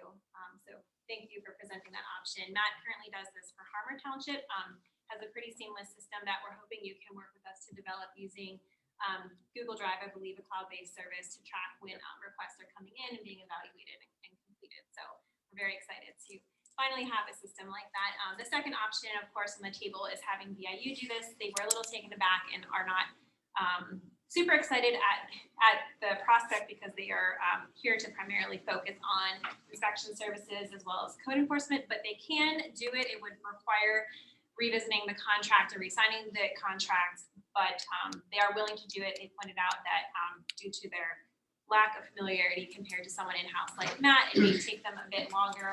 They're only in Verona certain days a week, so if they were out of the office or sick that day, it may take as long as 2 weeks to be able to address some requests. So based on the information and the discussion, I would like to make a motion to hire Matt Fish, our engineer through Senate Engineering, as our zoning officer for Verona, pending a contract to be worked out with Gordon and Senate. Second.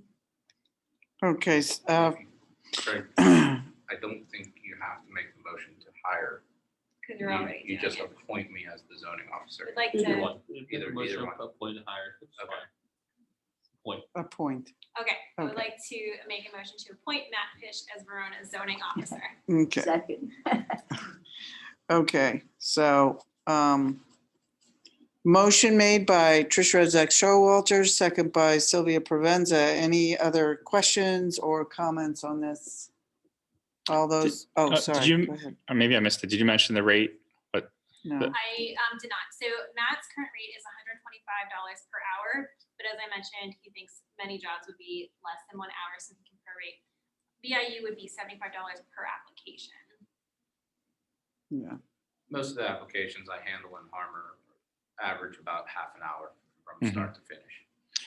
how many do you think you see in Harmer? I mean, I know it's a kind of a different town, but In the summer months, they pick up a little bit with like pools and fences.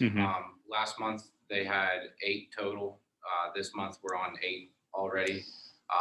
In our busiest months, maybe low double digits in the teens. A lot of the stuff, it's pretty simple fences, sheds, and things like that. Verona, it would take a little more time because you don't have a lot of properties with acreage. In Harmer, someone applies for a shed and says it's 50 feet off the property line. There's really nothing to check.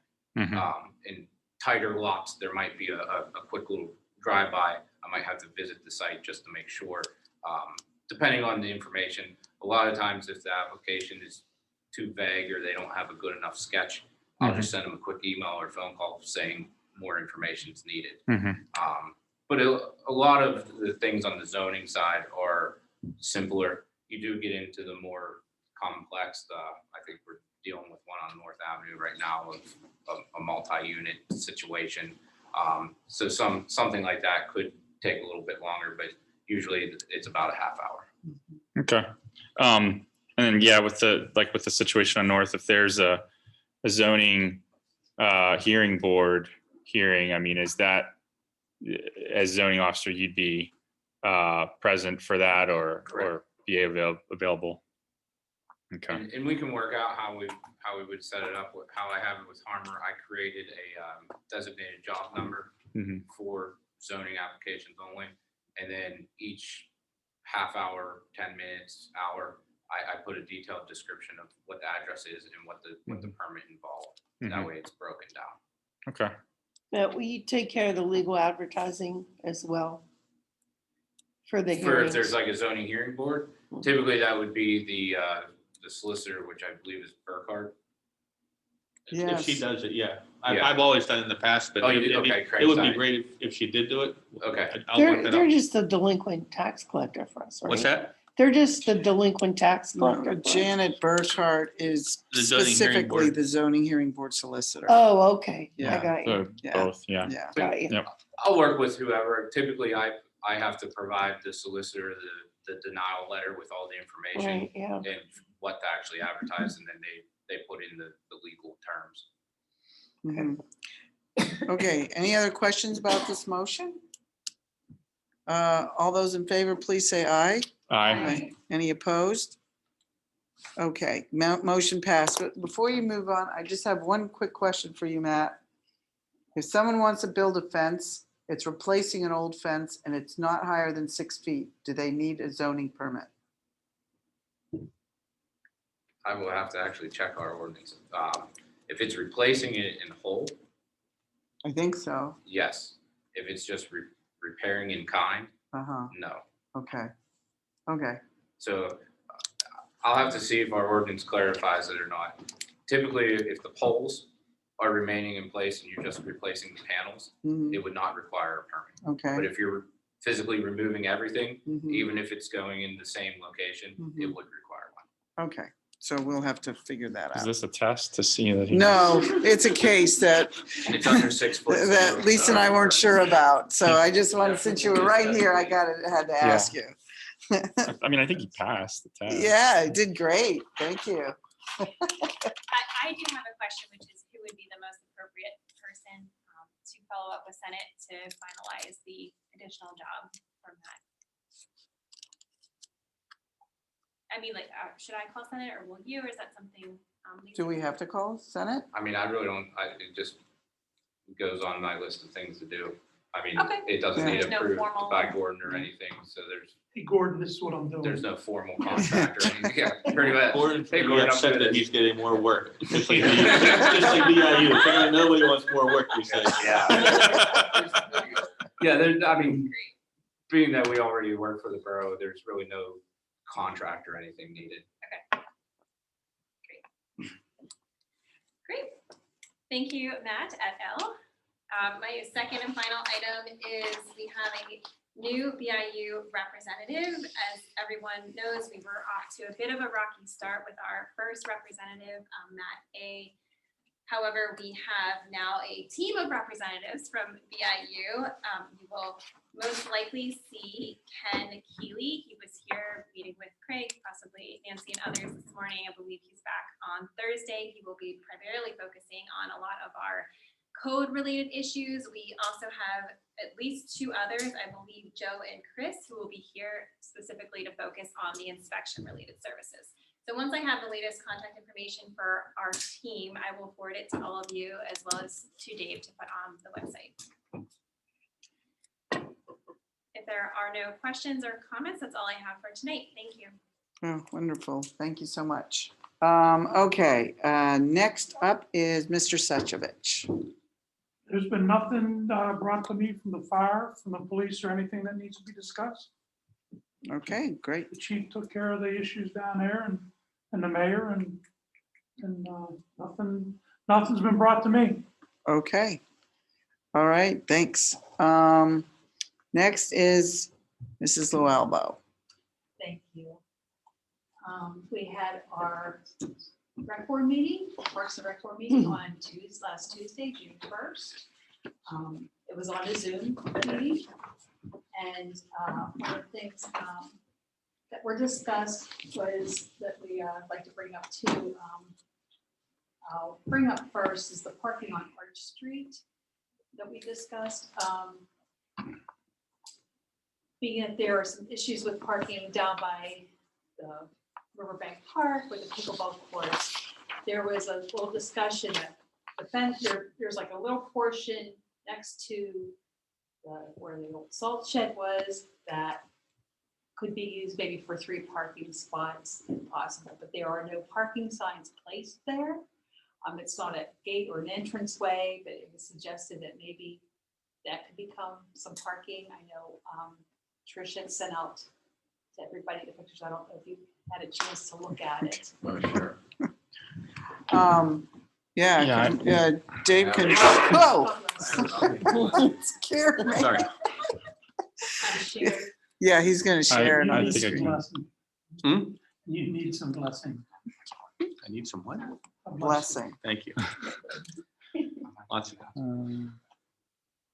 Was that sent, did you send that today, Trish?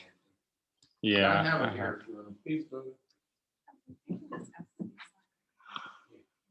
Okay, there we go.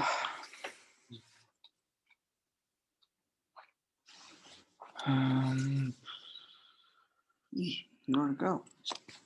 Trying to share.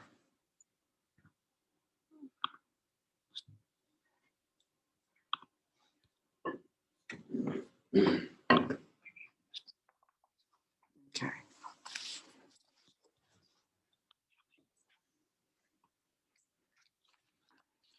Right. This is just a single slide, right, Janet? Yeah. Yeah. It's a small place that could fit 3 cars, just for a little bit extra. If there's anything going on down that way too, I mean, if we ever wanted to do a food truck or something like that, with all the summer activities that are going on down by the river, that could be a space that could use that, but there are no parking signs placed on that wall in front of that spot. It is between the garages and where the salt shed or the dumpster is also placed in through there. So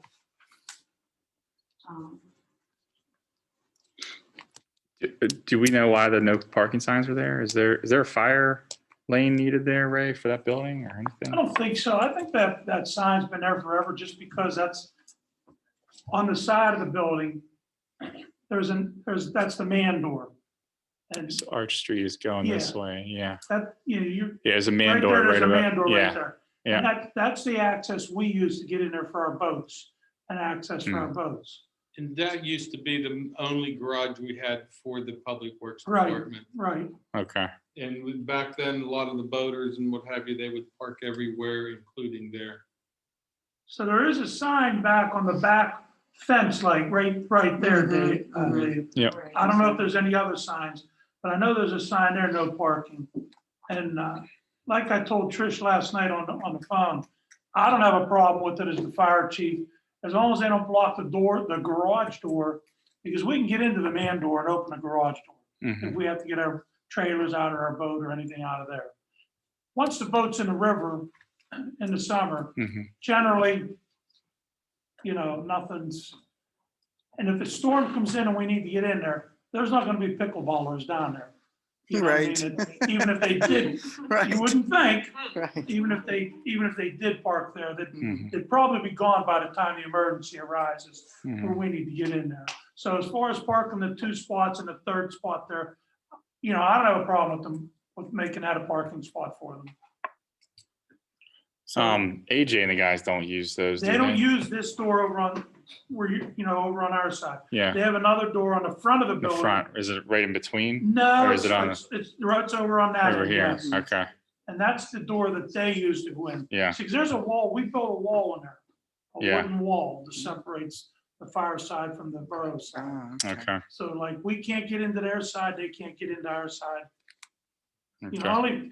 Only, we kind of suggested that only because we didn't want anybody being able to put anything up against our boat or our trailers, and then us having to get it out in a quick situation, and we have to move 10 things. So. Yeah. I didn't know that's where the boat was stored, but that's That's when we good to stored know. a boat. There was, see, if you look on that picture, Dave, take your arrow all the way over the, right there. That's an old building. That used to be our boat garage. Oh. We built a boat garage there, and we had our boats and stuff in there. Well, then that started to get pretty bad and it needed some work. And we came to council, I don't know how long ago, however many years ago, and made a gentleman's agreement that we're gonna tear, they tore it down actually. And then if we could have that one side of the garage. Mm-hmm. So we need a place to store the boats. We have to have a place to store the boats. Yeah. They can't be left outside all winter. Mm-hmm. So that's the agreement we come up with, because they didn't use that garage for anything Mhm. else really. Okay. So I don't think we need a motion to make those 3 spots available But for parking. did you want them basically to remove the no parking And signs? the parking sign will need to be taken down. Yeah. So they know that. And you could just probably tell Jeff Peppers they can park, they're just not in front of the garage doors. Right, well, I need to let the police department know too that we opened that up. We need Yeah, lights. we don't need to make a motion for that, though, do we? No. Yeah, no, Okay. we'll just agree. All right. So are you gonna do that, Janet? Let Jeff Pepper know, and do you want Lisa or I to tell AJ to take the no He's on parking the- sign down? I have a question. Yes. Zoom. Do we have to have, do we need lines there in it? Do they have to be designated lines? It would probably make it look like a parking area. If they're able to, they have the. They have the extra thing to machine do up it, there right to now. do it. They have one down here, yeah. Put a couple lines down and be That's done with it. possible. Okay, we can do that. So, oh, okay. Sorry, go ahead. I was just gonna say, I mean, I can let AJ know, or Mike, if you want to let AJ know, it's up to you, about taking down the signs and putting in some lines. Yeah, Thanks. I appreciate it. Are we just gonna leave it blank, or are we gonna put up some kind of sign stating what it's for? Riverbank parking. And so the intention would be it'd be only for Riverbank, not for just residents down the down the street. Riverbank parking only. Yeah. There's Sunday for that. That's a good idea. Yeah, I mean, just so it's clear, I mean, because if it were me and I saw the lines, I'd think, even without no parking signs, I'd think, I don't want to park here and block this garage at all. So if it's made aware that it's for the park, I think that'd be helpful. Yeah, good point. Okay, okay. Great, thank you. Another thing that was discussed was the Kinsey plaque. That was a plaque that was on the old building up at Cribs before it was torn down. That has been taken down and preserved. So the idea is when we have, it's the wrestling tournament in August, they're going to do a dedication with the family to honor the pavilion back to the Kinsey family. So that'll be, wrestling tournament is scheduled for August 4th this summer. August 4th? I think it's August 21st. The wrestling is Wrestling? August 21st. 21st? August 21st. It's a Saturday up at Cribs. And it'll start at 3, please open at 3. The ringside will begin around 6 p.m. So Mhm. it should be a fun day, and honoring the 150th as well. We'll be going on with that. Also, June 27th, the Lower Valley flag football, they're having their tournament on June 27th, Saturday from 9 till about 2 o'clock in the afternoon. And they're gonna be having raffles and food and different things like that too. So you can come up and watch. That is also a fundraiser, and all the proceeds do go to Parks and Rec. And this Friday, June 11th, starts Movies in the Park. But it's not gonna be a drive-in anymore. We're gonna have it right here at Railroad Park. And it's gonna be Moana, am I saying it right? Moana will be the movie. Got the And picture it'll one? begin at dusk, so by 8 o'clock, bring your lawn chairs. Social distancing if you can, if you're not vaccinated, wear the mask, social distancing. And it'll be, hopefully the weather will cooperate. If it's a rain out, then Saturday will be the rain date.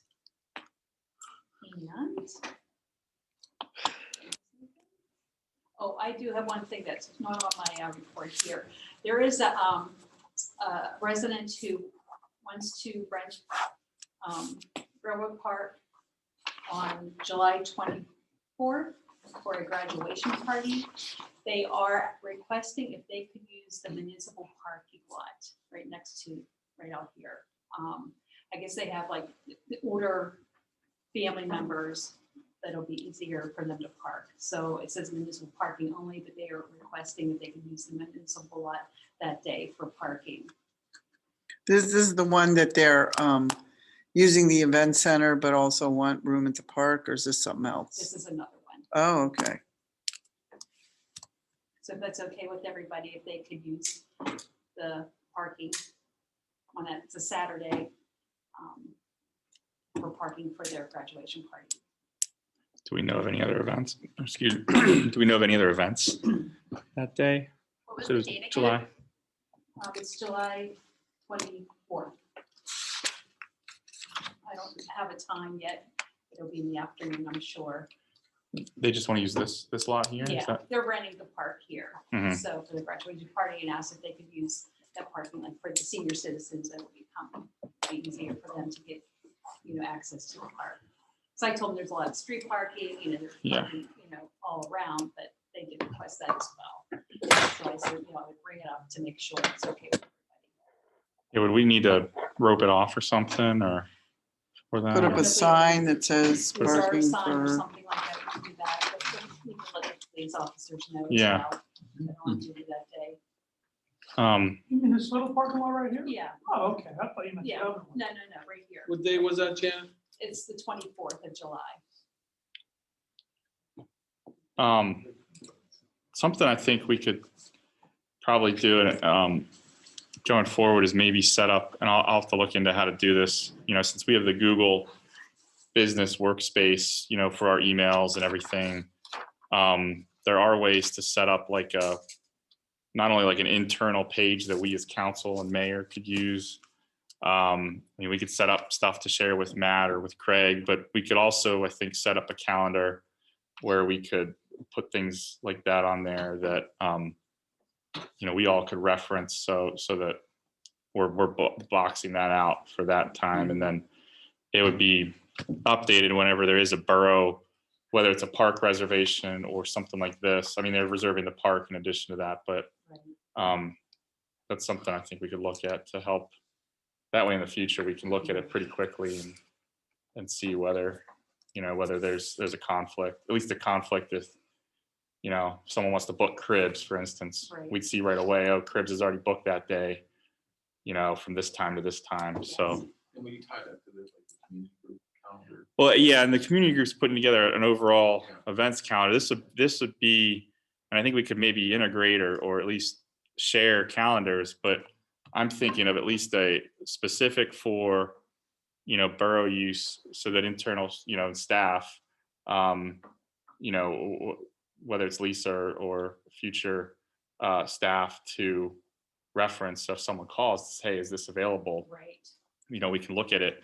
But yeah, hopefully we'd also be able to migrate that or integrate it with other community events calendars to hopefully cut down on conflicts. Mhm. That's all I have. Thank you. Thank you, Janet.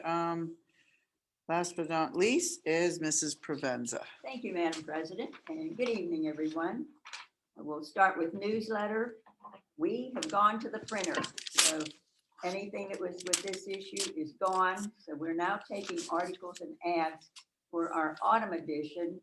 And you can send your articles to Donald Wharf, our editor, at veronanewsroom@gmail.com. And I will be glad to handle your ads, and I can be reached at 412-828-7726. Chamber of Commerce, I spoke with President Kevin Ewing today, and he said there will be a chamber meeting scheduled for next Tuesday, June the 15th at 7 o'clock. And tentatively, it will be here in the Borough Building. The Charles McKinley scholarships were given out, but nothing has been publicly announced yet. We're waiting until graduation, and then the recipient names will be announced. So I should have those for the next meeting. And it is 6 Verona students. Also under chamber, the Verona Oak on Kennywood picnic is scheduled for Wednesday, July the 14th. And time and dates for ticket sales will be announced at a later date. We will have them for sale here in Verona. We just haven't been able to clear a spot yet. We're working on it, but we will get back with you on that. And the car cruise, which of course our mayor is in charge of, is going to be Saturday, August 14th, Kevin said, and it will be from 4 to 9 p.m. And a special thanks has to go out to Leo Bickert. He designed the dash plaque, and I haven't seen it yet, but I understand it's beautiful, and it will signify our 150th anniversary. So that will be a very nice thing. I think a lot of people will be very happy to be in possession of that. Historical Society, this Saturday, June the 12th, is a scheduled trip down to the Laurel Caverns, and that's in Farmington, PA. The cost of the cavern tour is $15 per person, and those that are going are to meet here at the Borough Building at 10 a.m. And if you have any questions, you can contact Rhoda Wharf at 412-828-3607, and she'll be able to answer any questions. Twin Borough Ministries, the community dinner this month is going to be held on Wednesday, June the 30th, from 4:30 to 6:30 here at the Methodist Church. It will be hosted by Riverside Community Church, and it will be a grab and go dinner. And as well, and as always, many thanks to Shirley and her helpers. Girls, you're all greatly appreciated. You do a wonderful job. And lastly, ALOM, Allegheny League of Municipalities. I spoke with them this morning, and they said we're very busy. Next week is our educational spring conference at Seven Springs, which would be June 17th through the 20th. They said we're just getting ready to wrap it up. So that was the only information I was able to get out of them. If you have any questions or comments, I'll be glad to answer them. And if not, I thank you, and that concludes my report. Thanks, Sylvia. You're welcome. I do have a question. Yes, ma'am. Can I approach the bench? Can you wait till the public comments is Oh, going to be in like that's fine. 5 minutes or less? Absolutely. Yeah, thank you. Absolutely. Thanks. Anything from COG, Dave? I was just trying to find, so I mentioned the thing about the American Rescue Plan. Mm-hmm. There was a grant that we got notified about. Was it a CDBG? Was that the one? That was the one. That's the one you mentioned. Okay. That was the only other thing that came up. Matt already talked about it, so I have Okay. nothing else. Okay. So before we open it up for public comments, I want to mention a couple of things. I guess the chief isn't on. I was going to bring up about that sign, Lisa. Jerry Francos. Oh, right. Right, from the police. Did anyone get in touch with you, Mayor, about Nope, not at all. 518 North? A woman who lives there was asking for a children playing here sign. I don't know if anybody on North is aware of this. I just thought I'd bring it up, maybe for future reference, we can look into What do this. they want, a sign? I don't know, did you get more details? Is it, Lisa? the impression I got was they want a children to play sign, children playing Yeah, I up there don't think the somewhere. board would have any problem putting one up. I mean, that's up to the board. Yeah. We might want to ask them for a drawing of where they want the sign. Okay, we'll get more details. Yeah, thanks.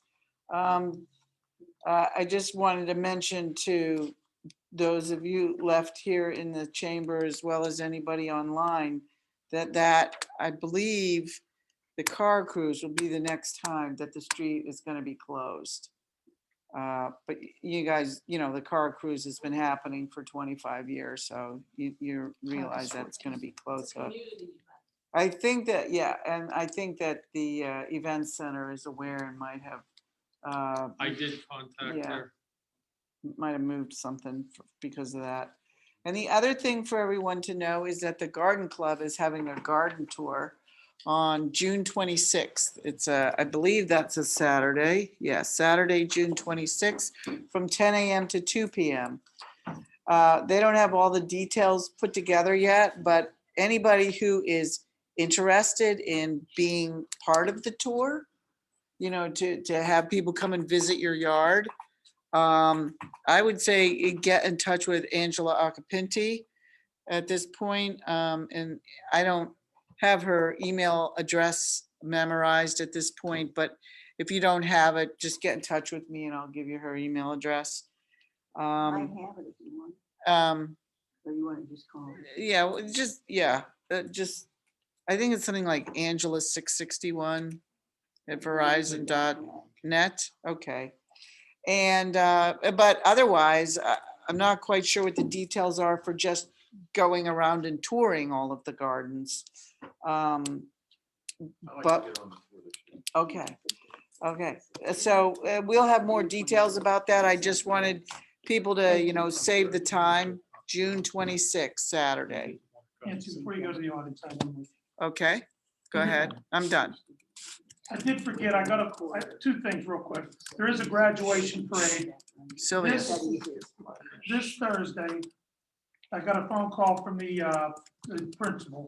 There's gonna be a graduation ride-by parade like we did last year for the graduates. This Thursday, Friday, weather permitting, if the weather's bad Thursday. It's gonna kick off about 10 after 6 from the high school. It's gonna come down through Verona, down to Lower Boulevard like it did before, and back up ARB up to Pennsylvania and back. They're not gonna go to the drive-in this year. They're gonna go right down to the field and have their commencement there, weather permitting. And one other thing I wanted to mention, I forgot, there was a lot of problems with the high school banners this year. And there was a lot of emails and questions and everything like that. I got a phone call Friday afternoon, or a lady stopped at my house that the fire department didn't want to do it and all this and this and that. Through finding out and calling AJ and making some phone calls, there was a secretary at the school that said that. So I got to the bottom of it. I talked to Mr. Hewitt yesterday. That's why I sent the email on Friday afternoon, that late Friday afternoon, that the banners would be put up Monday. So if anybody questioned what that was all about, the fire department was never called to put them up. The borough DPW always puts them up. So I rectified that with the school board. So. And so I assume they're up. They're up. Okay. All right. If there's nothing else from anyone from council. Related to that was the other banner issue results that we received the email about. Which one? Which The military one? That was resolved, yes. Okay. Yeah, I think all of there were 2 or 3 issues. The other ones are being resolved They're all also. being resolved, yes. Thanks. Thank you, everyone. Yeah. Council will hear comments on public related items at this time. Please approach the podium or raise your virtual hand. Clearly state your name and address and limit your comments to 3 minutes. Hi, Gloria Corrado. I own the alteration shop across the street. I'd like to request a designated parking spot in front of the store for my customers. 2 would be ideal, but I don't want to usurp anybody else's property. I don't know where another one would be, but I talked to the mayor. He suggested that to me. Yeah, so we're gonna look into that. The president, Madam President, and I spoke about that, and we're gonna discuss that. Thank you. Mhm. Do you mean a designated parking spot or something like a 30-minute? It'd be a 30-minute, yeah, Yeah. Okay. right in front of the store. Mhm.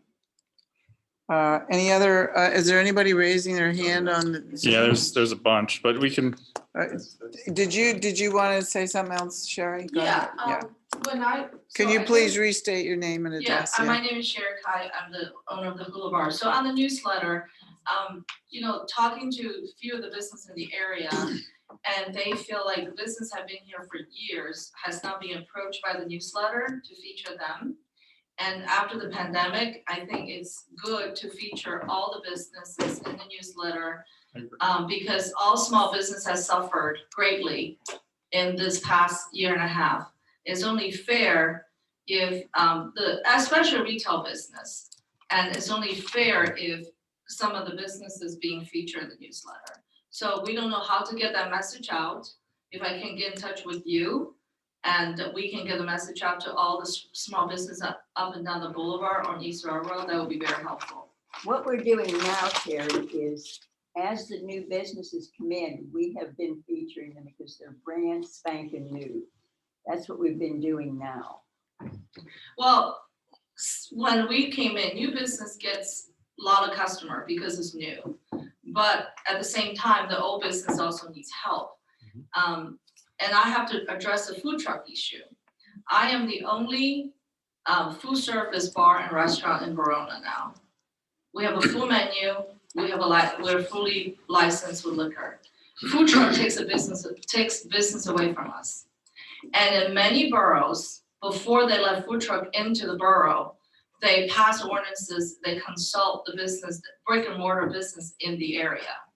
Penn Hills just passed an ordinance in October. Their food truck coming to town has to pay $100 permit that's good for 30 days.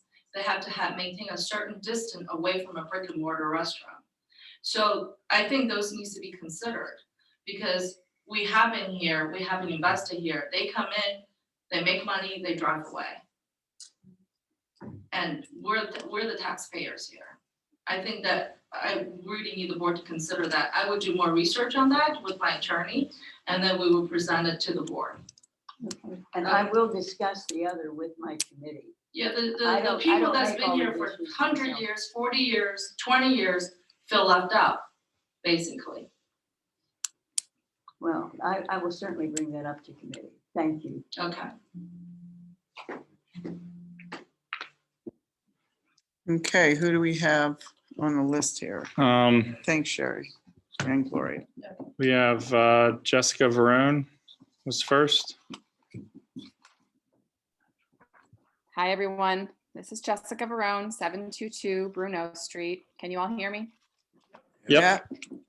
Great. So I'd like to say thank you tonight to the Spectrum Family Practice for a recent donation of $500 and also to Intergroove Brewery for their recent $1,000 donation these local businesses made to the community group in order to help us pay for expenses associated with our 150th sesquicentennial celebration. We also did get a donation from the Eagles through a bingo fundraiser that we did about a year ago. So we're very grateful for the local business community for stepping up to help with this expensive endeavor. For those of us that are not aware, we have a relatively small group of volunteers who've been working really hard over the past year to try to make this a memorable sesquicentennial for Verona. It's been challenging for several reasons. Many of us have small children, so we're parenting, working really demanding jobs, handling medical emergencies, and then volunteering for this on top of that, all in the middle of a pandemic, which has been very stressful. So it's been tough, but we're really proud to do this for our community because we love Verona. We are extremely grateful when a business steps up to show their commitment to the community. Oftentimes, I think a major event like this is planned by a town's Chamber of Commerce.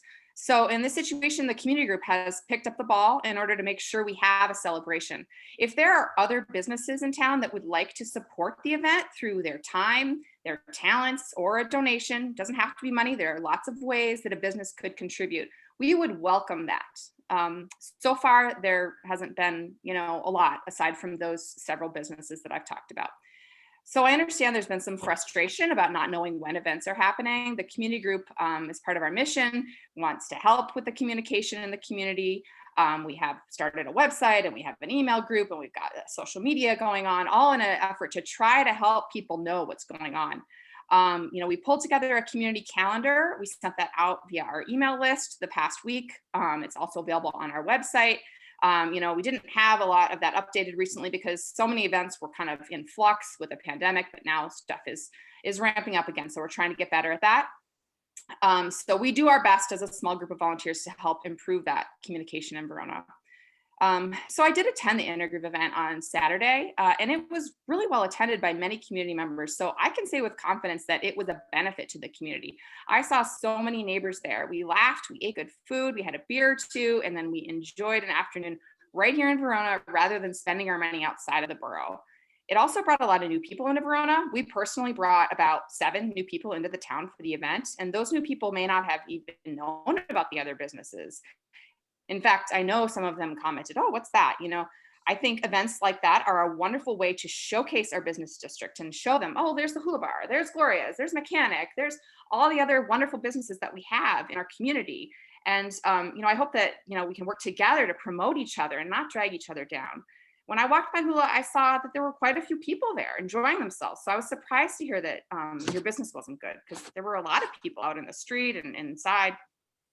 And I also want to be clear that there were many families responsibly enjoying the event, including mine.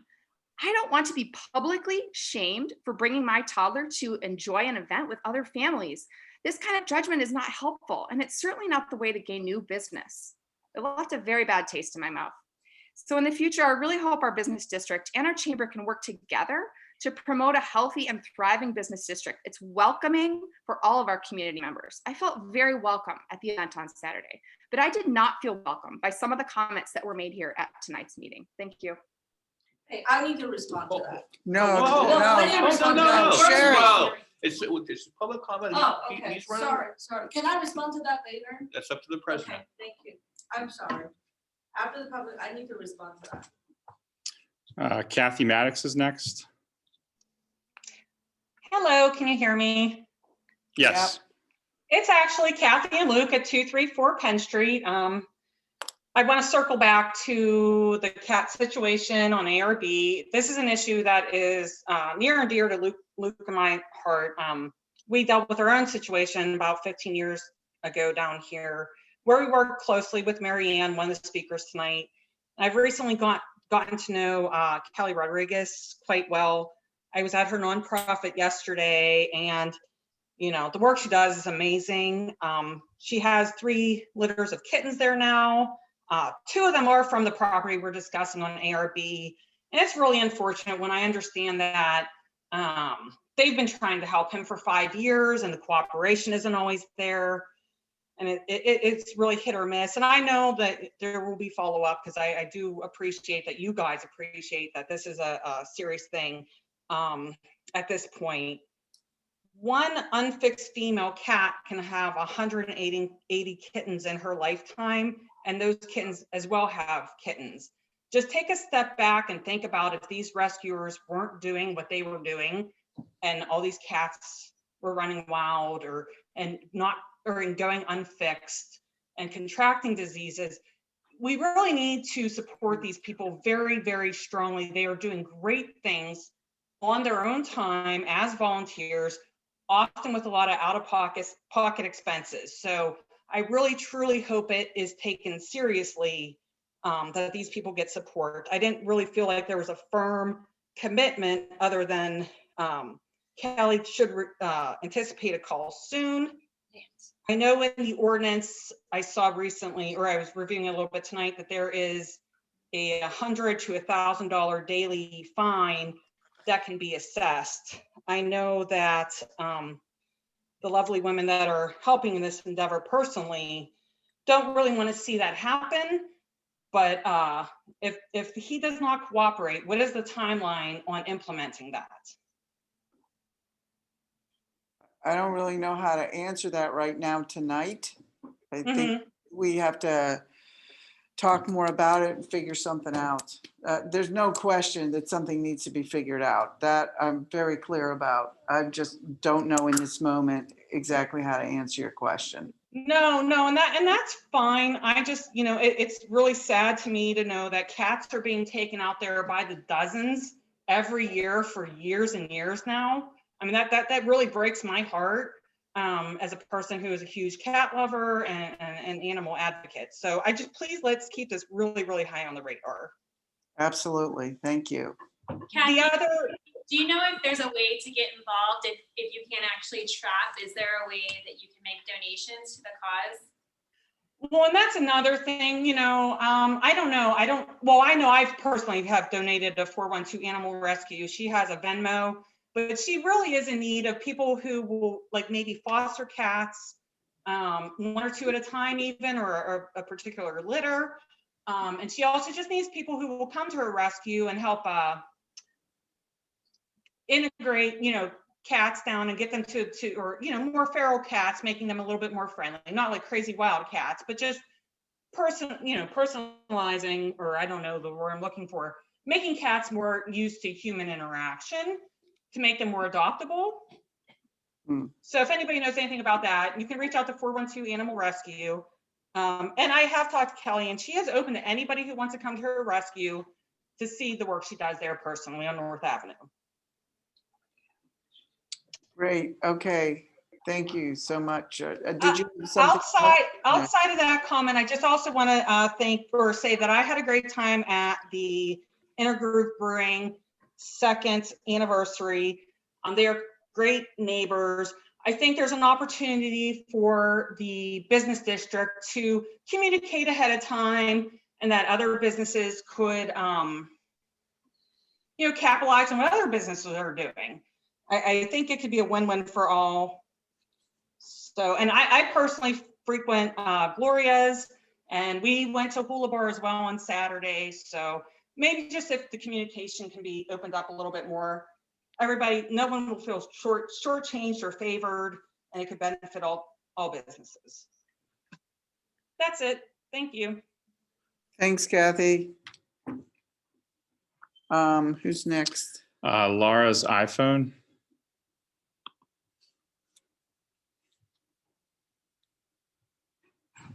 Laura, are you there? Hello.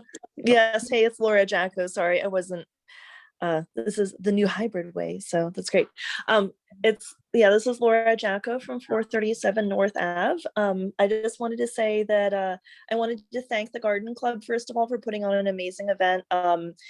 The botany and booze event that they had. Me and my family went the whole weekend. We had a wonderful time. We were actually one of the small business vendors there. There were several local small business vendors there that, were very successful. I've actually done events before in Lawrenceville that weren't nearly as successful as this one. So that was, really amazing and wonderful and great for our business. So thank you so much. I personally, as someone who's been in Verona coming on a decade now, have been really happy to see all the positive changes that have been made. And I just keep on hearing things from other boroughs, like people in Oakmont and Penn Hills, talking about how they can really tell that we're up and coming with all these amazing, wonderful new things that we're doing. I also enjoyed Intergroup's event over the weekend. I got to have some tacos, which there's, not a great taco. I don't think there's any place that does tacos here, or at least not a whole lot of them. So it was nice to, have the food trucks here, try different things, bring the family out.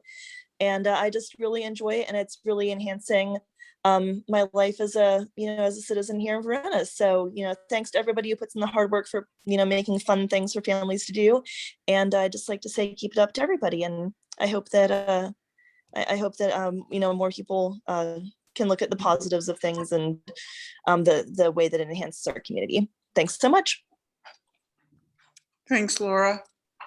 I think Dan Showalter's next. Yep, Dan Showalter. Hey guys, can you hear me? Yeah. Yep. Okay, Dan Showalter, 440 North Avenue. In regards to pickleball, I'm glad you guys, sounds like you've come up with a resolution here. But I would also like to point out that for 5 years on North, we've been asking for lines. I want pickleball to succeed in our borough, but at the same time, we're taxpayers over here on North. Pickleball is not. I really, really hope that you guys will consider eventually, after 5 years, moving on the lines on North. And that's all. That's all I got. So thank you very much. Have a good night. Thanks, Dan. Lines are coming, Dan. They're coming real soon now. You must have missed when we talked about it, Dan. We did that test on First and North, and it held up well. So we're just working out some of the logistics, and lines will be coming. Glad to hear it. Okay, who's next? Vince Flota. Hi, Vince Flota, 323 Penn Street. Can everybody hear me? Yep. Okay, I just have a couple things. First thing is the doggy waste stations have been completely installed and are now in the locations that we approved last meeting. I will be emailing council a receipt just so you can have it for your records since they are installed on borough property. That way you can keep a inventory list of borough property. The next question I have is for Matt. Do you have any updates on the Cribs Pavilion? I know you emailed a work list of potential dates when things are going to get done, and it looks like they're a little behind schedule as of now. So I just would like a quick update on that. Yeah, I met with the, oh, I'm sorry. No, go ahead. Go ahead. I met with the contractor today. The roofer was waiting on a coil of material. He was hoping to have that today, possibly get started Thursday, weather depending. So the roof is about a week behind from that original schedule. However, the roof is not holding up anything else from going on. So he actually has the concrete pad scheduled for this Thursday, which is a week ahead. So some things have adjusted and gone longer than the initial schedule, but he has adjusted and moved some things up as well. So we're still looking like the July 4th is the good date. Okay, thank you. I just wanted to clarify for. Thanks for putting that together out there. And I also want to say that the Lower Valley Athletic Foundation has received a donation that we will be giving to the Cribs Field Pavilion. We have a 18 hot dog roller that we will be donating, and Chelsea Grill just recently donated a 24-inch electric flat top grill for the building also. So I just wanted to make council aware of that, and if it needed approval or anything to be put up at that building. And that's all I have. Thank you. Thank you, Vince. Thank you. Thanks, Vince. Thanks, Vince. Just to comment on that, thank you for the for LVAF and for Chelsea Grill donating those items, and thank you for the work on the doggy stations. As far as the Cribs concessions, I don't know if I mentioned it to you, Vince, but I've talked to Matt about it. RAA did reach out and was willing to help with any gaps in equipment, concession equipment. So I just told them that, we'd probably be figuring that stuff out when it got closer to opening. So if there's anything else that's needed, we might be able to coordinate with you guys and Rec Board and RAA to see what's left and what what the different sports groups might need or want to see. And then it sounds like there's definitely opportunity or people willing to help with that. So that's great. Yeah, just keep me in the loop, and we'll all be able to help fill all the gaps that are needed, I think. So thank you. Yep. Thanks, Vince. The next hand is Nate Stimmel. Hi, Nathan Stimmel, 854 First Street. I just want to piggyback off a little bit of what Jessica and Kathy said. I won't take more than 20 seconds, but also really appreciated the Bobby and Booze event, as well as Intergroup's second anniversary party. I've been, a resident here for over 12 years now. These are the kind of things that really make me glad that I stuck around to see some of this revitalization and some of the cool stuff going on in the community. I did not invite anyone personally because I knew that going to these events, I was going to see lots of, familiar faces in the community, and also that they would draw participants from near and far. Yes, it was, largely a neighborhood event, but also people from all over the city and the greater Pittsburgh area, neighboring counties who I recognize. So, yeah, when you have your town putting on sort of destination attraction events like this, that can only be a good thing for the town, for the reputation, for the business district. There being hundreds of people within feet of lots of businesses right in town here can only be a good thing. And I want to thank council as well for supporting those efforts. Thank you. Thanks, Nate. Don't see, wait a minute, let's see here.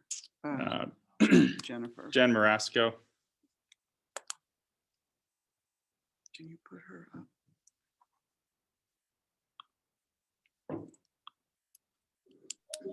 Sorry, can you hear me? Yep. Hello? Okay, Yeah. sorry.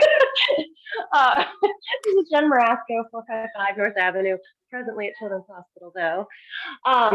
You know, I have a lot of thoughts, but I just want to say, you know, we've lived in Verona now, I think 8 or 9 years, and I am so amazed at the progress it has come in the last few years. I mean, we are actually developing a huge community of intergenerational individuals. We're bringing people from the city to our suburbs. We're bringing people from Oakmont to Verona.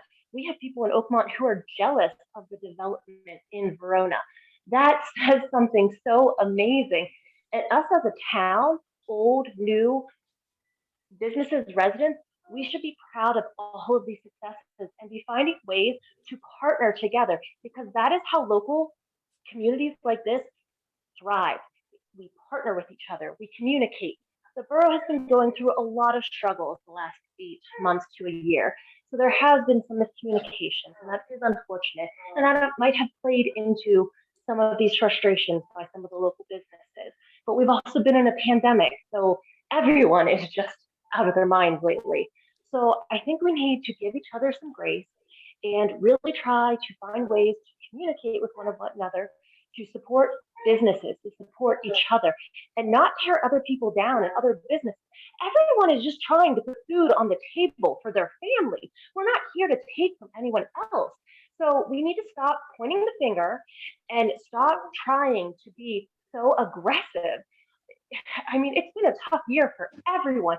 And if we can just have events like this where there's joy in the streets, where adults, parents can come with their children in the sunlight and interact with other parents. We have been isolated for a year with our children. We need to socialize. So if that's having a beer in front of the borough at a sanctioned event, you should not condemn us at all. Okay? You need to have empathy and you need to understand we all need support and we need to have each other. So please find a way in your heart to communicate and to build on what is there. We want to find other ways. As a part of the Verona Community Group, we have asked for months, if not years, for people to help support us in any way. You want to give a donation, you want to give your time. You know, do you have a connection for us? You know, do you have 5 minutes here, or do you have months on end to spend helping build Verona up to celebrate the 150th? It is not hard.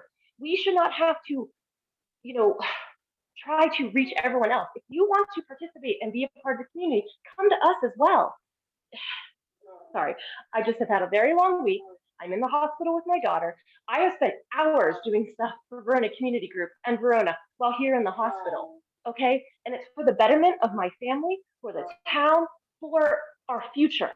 And I'm so sick of people just being angry and pointing fingers, okay? So please, can we all just get along and have some unity? Thank you. Thanks, Jen. I think that Stephanie Garibay has her hand up. Yep. Go ahead, Stephanie. Hi, yes, Stephanie Garibay from 448 Center Avenue, resident and business owner on Allegheny River Boulevard. I would just like to echo everybody's thoughts here. The Intergroove event was fantastic. It brought in a lot of people. My clients were slightly hindered just because they couldn't drive around the block and parking was a little more difficult on ARB from everybody trying to find parking. So I had dogs, you know, having to walk around the block and clients having to carry their things. But I did let them know ahead of time. I actively try to reach out to the community group and, you know, look at events that are going on in town to see what may hinder my clients.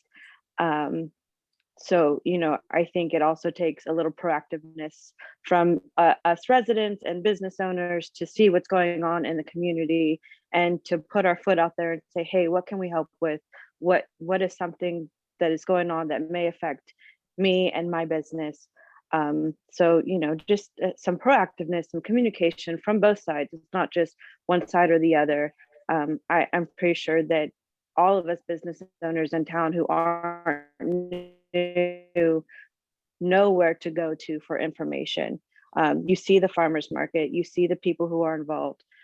You have Facebook. There are multiple avenues to go about finding out things. It's just a matter of everybody being proactive and looking for a way to, you know, hey, how can I jump on this and also make money and also profit off of this? So I really congratulate Intergroove for stepping up, for always helping out in the community, for always trying to look for a way to do more for Verona.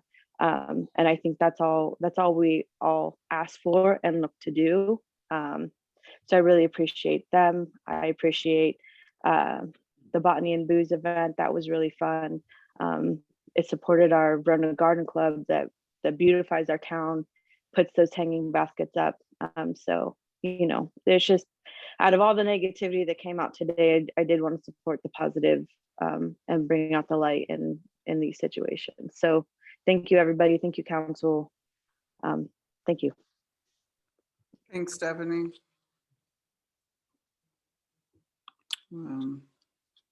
That's all we got. Any other public comment? I'd like to just address. You have 3 minutes this time, Sherry, and I'm gonna time I it. want to address, is this on? No. Hello, hello? Hello? Hello? Did it run out of battery? Okay, so Might have I ran want to out. address this issue and I want to already look in the camera, where the camera is. Behind you. And then I want It's to over there. tell you. But you have to Stephanie, address I council. believe- Okay, Stephanie, Jennifer, and Jessica, and I believe these are the ladies in the community group. And I think we're on the same page as far as there was a communication breakdown with the event, what was happening on Saturday. And I think we're all on the same page. Communication is very important. And we're not here to condemn any business. This is why in my speech, I did not mention the business name. What's important is, what I want to say is the council should have to go through detail to approve this event, because at the end of the day, it was for one for-profit business. And we've been here for 16 years. My husband and I did Rock in the Park. If you love the community event, I feel sorry that you guys cannot experience the wonderful fall festival, which had rides, games, and all the business were involved. I appreciate the community group, and unfortunately, I was never approached, because if I had been approached, I would have participated and asked the whole community to participate on the Saturday event. We would together would have been able to raise way more than $1,000. So you know where I'm located. I don't know who you are. If you took the comment personally, I apologize, because I really don't even know you. So we weren't here to public shame anybody. I have a child, we've been homeschooling him for a year, and I understand as a mother, your frustration. And I understand the need to get together to socialize, absolutely. I'm for you guys. My saying is just, if this is a community event and you are a community group, I'm here, my door's open, my wallet is open, I'm here to help you guys.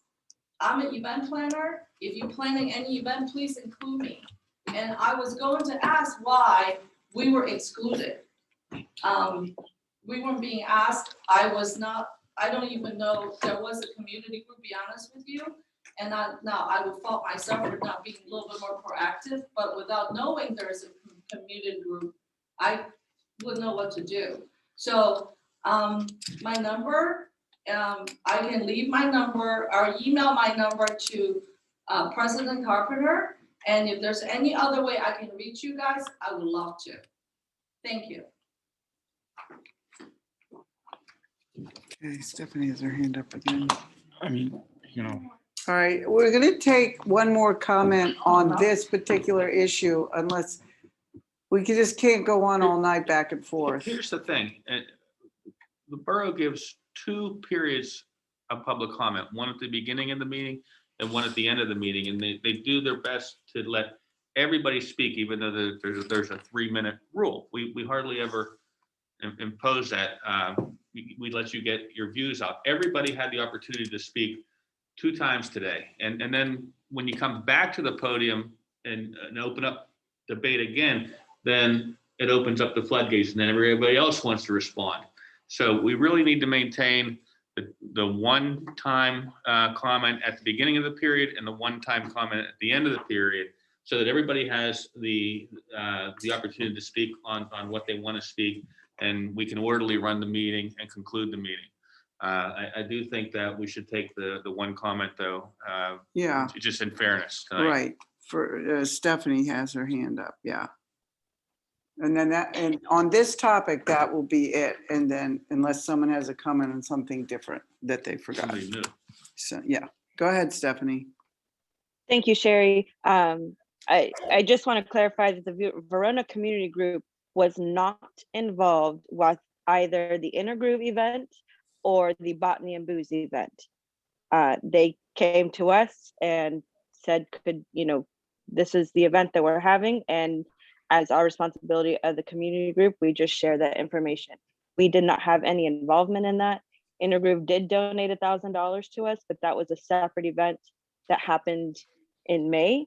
So I just want to clarify and draw some lines there that we are not involved directly with either of those 2 events.